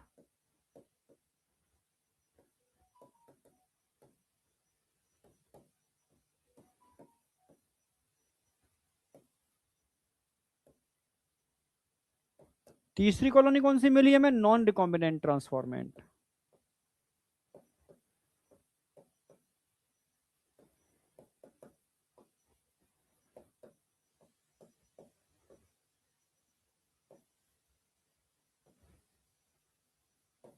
अब मैं क्या करूंगा, इसमें न्यूट्रिएंट है सारे के सारे, एक रेप्लिका लगाऊंगा। क्या लगाऊंगा, रेप्लिका। रेप्लिका का मतलब क्या था, इसी की फोटोस्टेट प्लेट लगाऊंगा मैं, रेप्लिका, जिसमें एंटीबायोटिक होगी। यहां एंटीबायोटिक नहीं है, विदाउट एंटीबायोटिक है, यहां कोई एंटीबायोटिक नहीं है।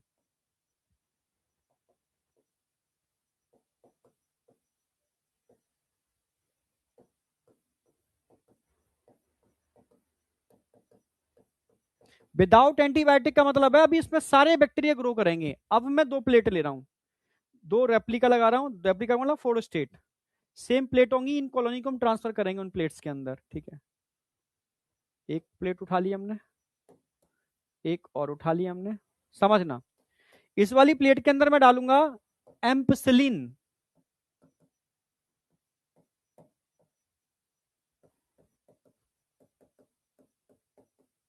इसमें डालूंगा टेट्रासाइक्लिन,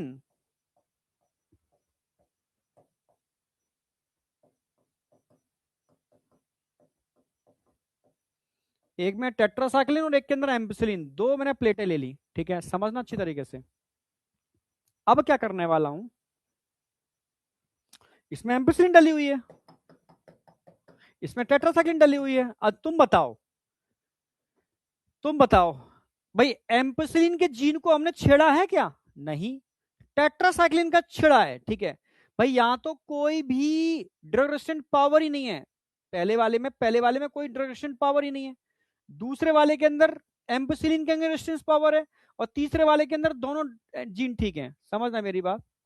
तो पहली कॉलोनी तो ग्रो ही नहीं करेगी, पहली कॉलोनी की तो ग्रोथ ही नहीं आएगी, फर्स्ट कॉलोनी की कोई ग्रोथ नहीं आएगी, dot dot dot dot dot dot dot, मतलब ग्रोथ नहीं आ रही। ना इस प्लेट में ग्रोथ आ रही है, ना इस प्लेट में ग्रोथ आ रही है। क्यों? क्योंकि पहली कॉलोनी एम्पिसिलिन में भी मारी जाएगी, टेट्रासाइक्लिन में भी मारी जाएगी। क्यों? क्योंकि उसमें तो ट्रांसफॉर्मेशन हुआ ही नहीं है, तो पहली कॉलोनी नॉन ट्रांसफॉर्मेंट है, ठीक है, यहां ग्रोथ एब्सेंट है। Number 1, number 2, number 3। नंबर 1 में क्या है? ग्रोथ एब्सेंट है।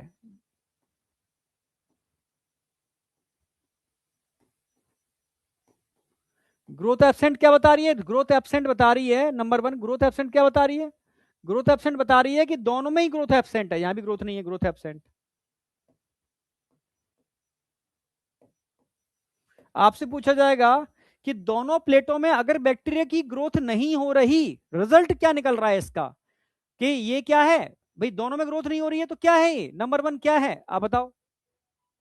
आप बोलोगे सर ये तो नॉन ट्रांसफॉर्मेंट है, नॉन ट्रांसफॉर्मेंट। अब समझना, एक बैक्टीरिया ऐसा है यहां भी ग्रो कर रहा है और यहां भी ग्रो कर रहा है, दोनों जगह ग्रोथ आ रही है, उसकी ग्रोथ दोनों जगह आ रही है। समझना, अगला क्वेश्चन आएगा। ग्रोथ यहां पर भी है और ग्रोथ यहां पर भी है, दोनों एंटीबायोटिक के केस में ग्रोथ मिल रही है, तो बताओ क्या होगा? दोनों के केस में ग्रोथ मिल रही है तो क्या होगा?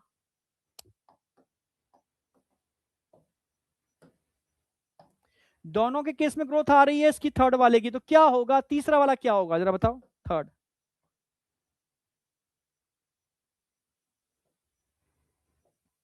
मतलब इसका एम्पिसिलिन वाला जीन भी ठीक है और टेट्रासाइक्लिन जीन भी ठीक है, ठीक है। बोथ ड्रग रेजिस्टेंट जीन अगर ओके हैं तो क्या कंक्लूजन निकल रहा है भाई? ये नॉन रिकॉम्बिनेंट ट्रांसफॉर्मेंट है।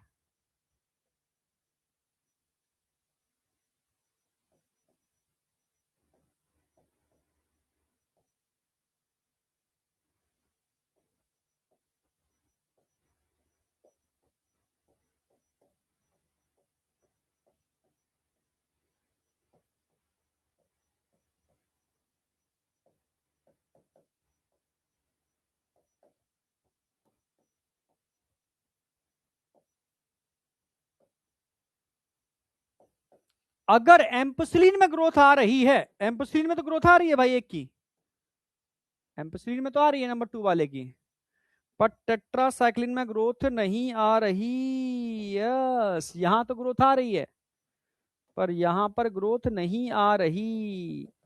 अब क्या बोलोगे इसको, इस कॉलोनी को क्या बोलोगे? एक में आ रही है और अगले में नहीं आ रही, नंबर 2 वाला। एम्पिसिलिन में आ रही है, टेट्रासाइक्लिन में नहीं आ रही है, टेट्रासाइक्लिन के अंदर इंसर्शन इनएक्टिवेशन हो गया, मतलब ये है रिकॉम्बिनेंट ट्रांसफॉर्मेंट।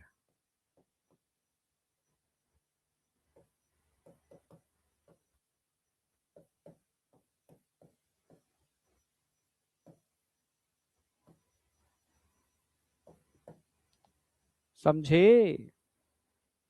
दो एंटीबायोटिक है, दोनों में ग्रोथ नहीं आ रही। देखो ऐसे क्वेश्चन आएगा, मैं तुम्हें दिखा देता हूं। जो नीट में क्वेश्चन पूछता है वो कैसे पूछेगा, एक टेबल दे देगा, ये कंक्लूड करना है आपको।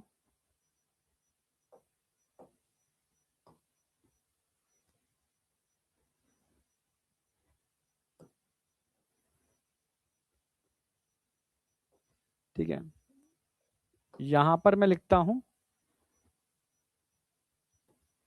एम्पिसिलिन एंटीबायोटिक, यहां पर लिख सकता हूं टेट्रासाइक्लिन एंटीबायोटिक, ठीक है। और यहां हम बात करते हैं ग्रोथ की, ग्रोथ।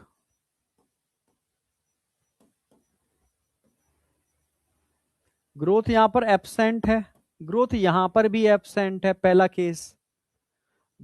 ठीक है, ग्रोथ यहां पर भी प्रेजेंट है, ग्रोथ यहां पर भी प्रेजेंट है, दूसरा केस। ग्रोथ यहां पर प्रेजेंट है बट यहां पर ग्रोथ एब्सेंट है, तीसरा केस। तीन केस बन रहे हैं। ये नीट के क्वेश्चन बनेंगे आपके, डायरेक्ट नीट के क्वेश्चन। क्या कंक्लूड निकालोगे? पहला, भाई दोनों में ग्रोथ नहीं है, नॉन, ये लिखना है आपको खुद। एक में एम्पिसिलिन में ग्रोथ है पर टेट्रासाइक्लिन में ग्रोथ नहीं है, दूसरी प्लेट के अंदर। आपको कंक्लूजन लिखना है। दोनों में ग्रोथ है, कंक्लूजन लिखना है। ये आपको होमवर्क में बिना देखे लिख के लाना है। Dash dash dash dash dash dash dash dash dash. ये नीट में डायरेक्ट क्वेश्चन आएगा, समझ रहे हो? हाँ ठीक है, ये आपको करना है, ये डायरेक्टली क्वेश्चन मिलेंगे आपको ऐसे। भाई इस प्लेट, दो प्लेट हैं, ठीक है, ये प्लेट वन है, प्लेट फर्स्ट है, प्लेट सेकंड है, दो प्लेट लगाने पड़ेंगे आपको। ठीक है, इसमें एम्पिसिलिन, इसमें टेट्रासाइक्लिन है, दोनों में ग्रोथ नहीं है, क्या होगा? दोनों में ग्रोथ है, क्या होगा? एम्पिसिलिन में ग्रोथ है, टेट्रासाइक्लिन में नहीं है। टेट्रासाइक्लिन में नहीं है का मतलब है बाम H1 ने टेट्रासाइक्लिन में फॉरेन डीएनए को इंसर्ट कर दिया, मतलब समझे, रिकॉम्बिनेंट बन गया। तुम सब लेट आते हो, फिर वो क्वेश्चन पूछते हो जो मैं स्टार्टिंग में बता चुका होता हूं, तो बड़ा दुख होता है। ठीक है, तो दक्ष पूछ रहा है सर ORI और रोप साइड अलग क्यों है, एक ही जैसा काम तो है इनका। तब लगता है कि तू सामने होता तो एक कान पकड़ के एक जड़ता में। रेप्लीकेशन स्टार्ट करने के लिए एक फॉर्क बनता है, उसको बोलते हैं रेप्लीकेशन फॉर्क, वो बनता है ORI साइट पर। जबकि रोप, रोप एक जीन है, एक ऐसा जीन है जो उन प्रोटीन को बनाता है जो रेप्लीकेशन कराते हैं। समझे, ये अंतर है दक्ष।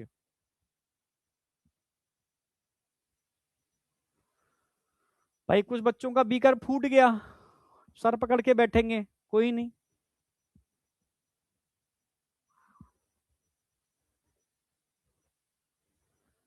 दीक्षा मैम से ऑर्गेनिक अच्छी लग रही है, यही तो चाहिए। अब तुम्हारा और ऑर्गेनिक का प्रॉब्लम सॉल्व हो गया, तुम परेशान थे, ठीक है, अब सॉल्व है। ठीक है, अब तुम्हारी तीनों केमिस्ट्री एकदम बिंदास चलेंगी, टेंशन मत करो। ठीक है, यहां तक बताओ, ये समझ में आया नहीं आया? समझ में आया फिर मैं क्वेश्चन पूछने वाला हूं, इसलिए जबरदस्त वाले तगड़े क्वेश्चन है। ये समझ में आएगा तभी क्वेश्चन बता पाओगे।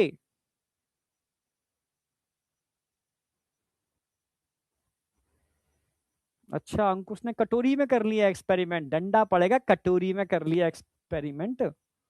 ऐसे ही करना है MBBS के अंदर, कटोरी में एक्सपेरिमेंट, गिलास में चम्मच से एक्सपेरिमेंट। यहां तक समझ में आया नहीं आया? चलो पूरा एक्सपेरिमेंट क्लियर है। अब ऐसा ही में एक एक्सपेरिमेंट, अच्छा रेप्लिका है, ये क्या है? रेप्लिका लिख देता देता हूं मैं।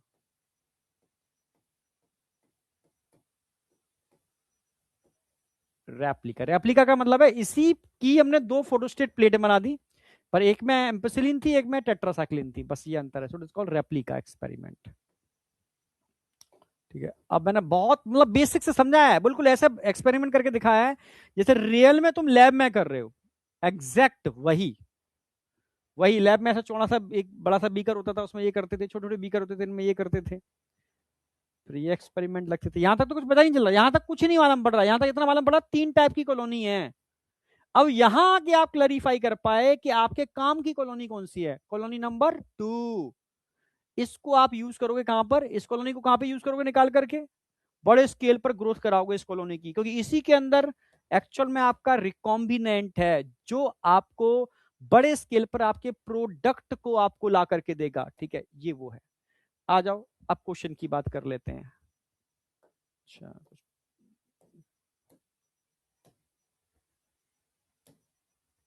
क्वेश्चन ये नीट में आया हुआ क्वेश्चन है, नीट का क्वेश्चन है 23 का, जरा बताओ। तुम्हारे सामने छोड़ दिया मैंने। 23 का क्वेश्चन है नीट का।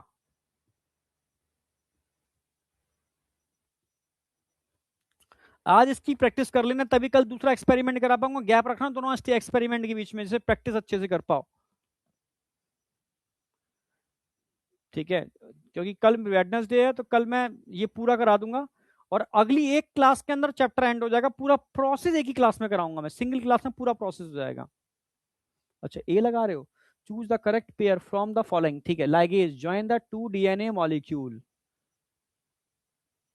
ठीक है, polymerase break the DNA into fragments. Nucleus separate 2 strand of DNA. Exonucleus make cut at a specific position within DNA. बिल्कुल सही, जो बच्चे फर्स्ट लगा रहे हैं सही लगा रहे हैं। नेक्स्ट, नीट, ये सब नीट के क्वेश्चन है, पेपर से कट किए मैंने directly. The specific palindromic sequence which is recognised by Eco R1। देखो कितनों को याद है। 2023 में जो पेपर हुआ था ना, उसके क्वेश्चंस मैंने लगाए हैं अभी। 24 के तो कल कराऊंगा मैं। इसका भी ये लगा रहे हो, ई को R1। ई को R1 में टीटी बाद में आएगा, और उसमें टीटी पहले आएगा। तो 5 डैश, मतलब प्राइम कहते हैं, डैश नहीं बोल के प्राइम बोलते हैं। 5 प्राइम GAA TTC 3 प्राइम, फिर 5 प्राइम GAA TTC। बिल्कुल सही। ठीक है, बिल्कुल सही, बिल्कुल सही, एब्सोल्युटली राइट। जी गलत हो गया, सी गलत हो गया, GAA TTC, फिर यहां होना चाहिए GATTC। अच्छा ये ठीक है, ये तो ठीक है। GDBT गलत हो गया, सारे गलत हो गए, ओनली फर्स्ट ही मैच कर रहा है। Identify wrong statement with regard to restriction enzyme. लगाओ, क्या लगाओगे?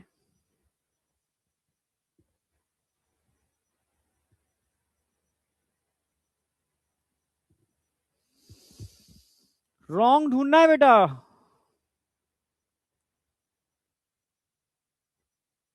ठीक है, each restriction enzyme functioning by inspecting the length of DNA sequence। ठीक है, they cut the strand of DNA at a palindromic sequence। ठीक है, they are useful in genetic engineering। ठीक है, sticky and can be joined by using DNA ligase। yes, ये है sentence, ठीक है, पर हम किसके रिगार्डिंग पूछ रहे हैं? रिस्ट्रिक्शन एंजाइम, जबकि किसकी बात कर रहा है? ये लाइगेज की बात कर रहा है, इसलिए फोर्थ ऑप्शन आ जाएगा।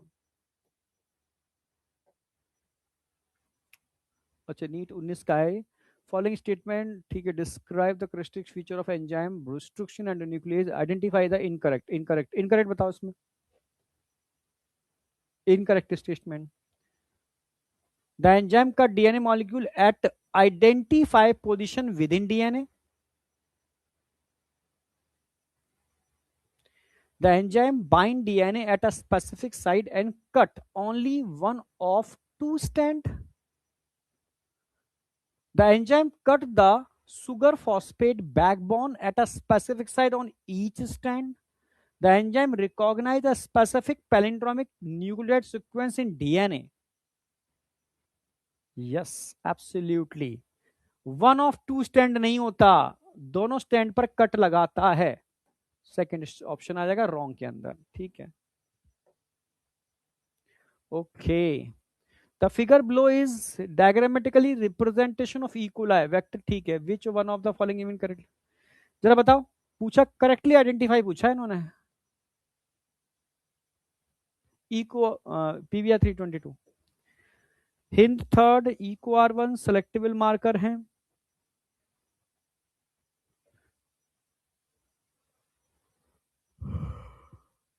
ठीक है, ampicillin resistant and tetracycline anti resistant gene है। ORI ओरिजिन रिस्ट्रिक्शन एंजाइम, रोप रिड्यूस्ड ऑस्मोटिक प्रेशर। बिल्कुल सही, सेकंड आगे देखो, ये सेलेक्टेबल मार्कर नहीं है। Hind third and Eco R1 are selectable marker. ये क्या है बेटा? ये रिस्ट्रिक्शन एंजाइम है। ठीक है, सेलेक्टेबल मार्कर 2 ही होते हैं। सेलेक्टेबल मार्कर कौन कौन से होते हैं? या तो एंटीबायोटिक रेजिस्टेंट जीन होंगे या लैक्जेट जीन होंगे, जो कल कराऊंगा मैं। तो ये ठीक है। ORI ओरिजिन ऑफ रेप्लिकेशन होता है।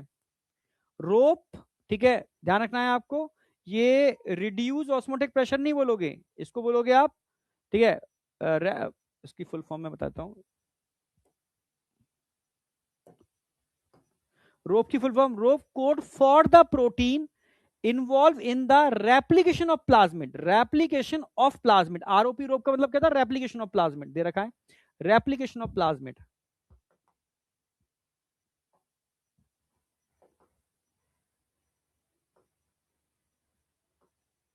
तो ये भी गलत हो गया। ऑप्शन कौन सा आएगा इसके अंदर? सेकंड ऑप्शन आएगा। जो बच्चे सेकंड लगा रहे हैं बिल्कुल सही लगा रहे हैं। हाँ, इसमें गलती करोगे। जीन ऑफ इंटरेस्ट बास clone eight a site Sal 1 in PVR 322। तो पहले दिमाग में लाना पड़ेगा कि साल 1 किस में था, एम्पिसिलिन के अंदर था या टेट्रासाइक्लिन के अंदर था। ठीक है, फिर कह रहा है the recombinant plasmid will exhibit susceptibility to,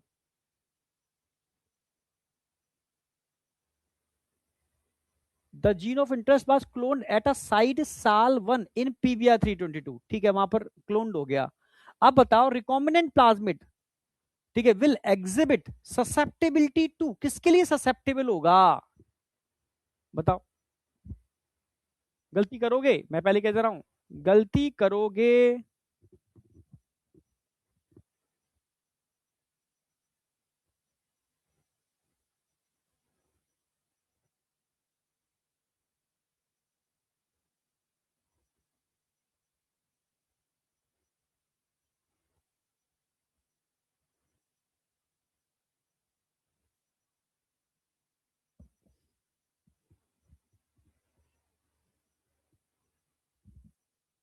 जरा बताओ।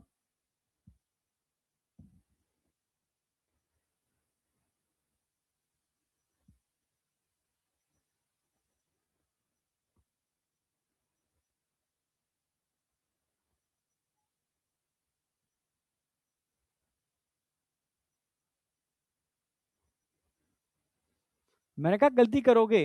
देखो, ससेप्टेबल मतलब किसके लिए संवेदनशील है, मतलब किससे इसको इफेक्ट पड़ेगा।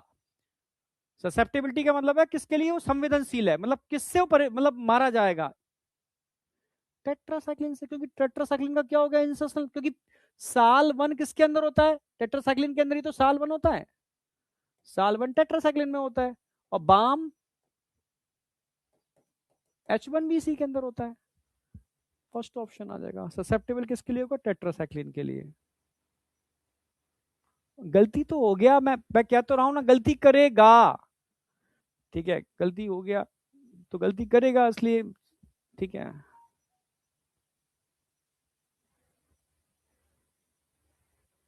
ओके, चलो, बहुत बढ़िया। नेक्स्ट। अच्छा, ये तो बता दोगे। The term B and R in the name PVR 322 represent which of the following, ये तो करा दोगे यार। Bolivar Rodriguez is the name of scientist, इसमें तो कोई डाउट है ही नहीं। हाँ, नेम ऑफ साइंटिस्ट। ओके, तो आज इस एक्सपेरिमेंट को बिना देखे करना है, पहला होमवर्क। दूसरा होमवर्क पहले समझ लेना, उसके बाद दूसरा होमवर्क पीबीआर 322 प्लाज्मिड को कम से कम बिना देखे 10 बार बनाना है। कई बच्चे ऐसे होंगे, एक बार में आ गया, क्या 10 बार बनाएंगे? ठीक है। कई बच्चे होंगे, गुरुजी आपने बोला 10 बार बनाना, तो पहली बार भी आ गया पर 10 बार बनाएंगे। ऐसे लोगों को कोई रोक नहीं पाएगा। तभी तो ये तो गुरु की महिमा है भाई, गुरु ने बोल दिया, कुछ सोच के ही बोला होगा ना। अगर 10 बार बनाने के लिए बोला तो कुछ सोच के ही बोला होगा।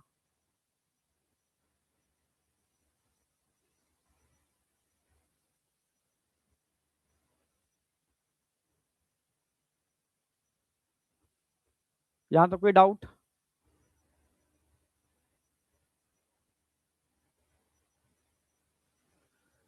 चलो, बहुत बढ़िया। ट्रांसफॉर्मेंट नॉन ट्रांसफॉर्मेंट को किसने, पेंसिलिन और टेट्रासाइक्लिन ने तो सेपरेट किया। क्वेश्चन आएगा ट्रांसफॉर्मेंट और नॉन ट्रांसफॉर्मेंट को कौन सेपरेट कर रहा है? एंटीबायोटिक रेजिस्टेंट जीनो सेलेक्टेबल मार्कर। सब तो मैंने एक्सपेरिमेंट करा दिया। ठीक है, तो अब बेटा मिलते हैं कल सेम टाइम। ठीक है, और कल पहले सुबह मिलते हैं 7:30 बजे, क्योंकि सुबह 7:30 वाला सेशन बहुत इंपॉर्टेंट सेशन है।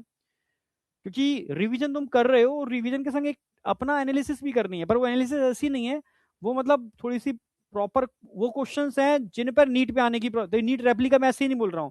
नीट रेप्लिका का मतलब है अब तक नीट में जिन सब टॉपिक से ज्यादा क्वेश्चन आए तो उनके मैं ज्यादा क्वेश्चन रखूंगा, उन सब टॉपिक के जिन पे कम आए उनके कम क्वेश्चन रखूंगा, ठीक है। यानी मतलब वो टॉपिक आपके बहुत परफेक्ट हो जाएंगे और हर टाइप के क्वेश्चन रख दूंगा, ठीक है। तो अपने में थोड़ा सा अल्टीमेट सेशन है, तो कल हम लोग मिलते हैं सुबह 7:30 बजे, ठीक है। Okay, bye. टेस्ट की पीडीएफ तुरंत सेशन के बाद, ठीक है, मैं टेलीग्राम पर डाल दूंगा, ठीक है। Okay, bye.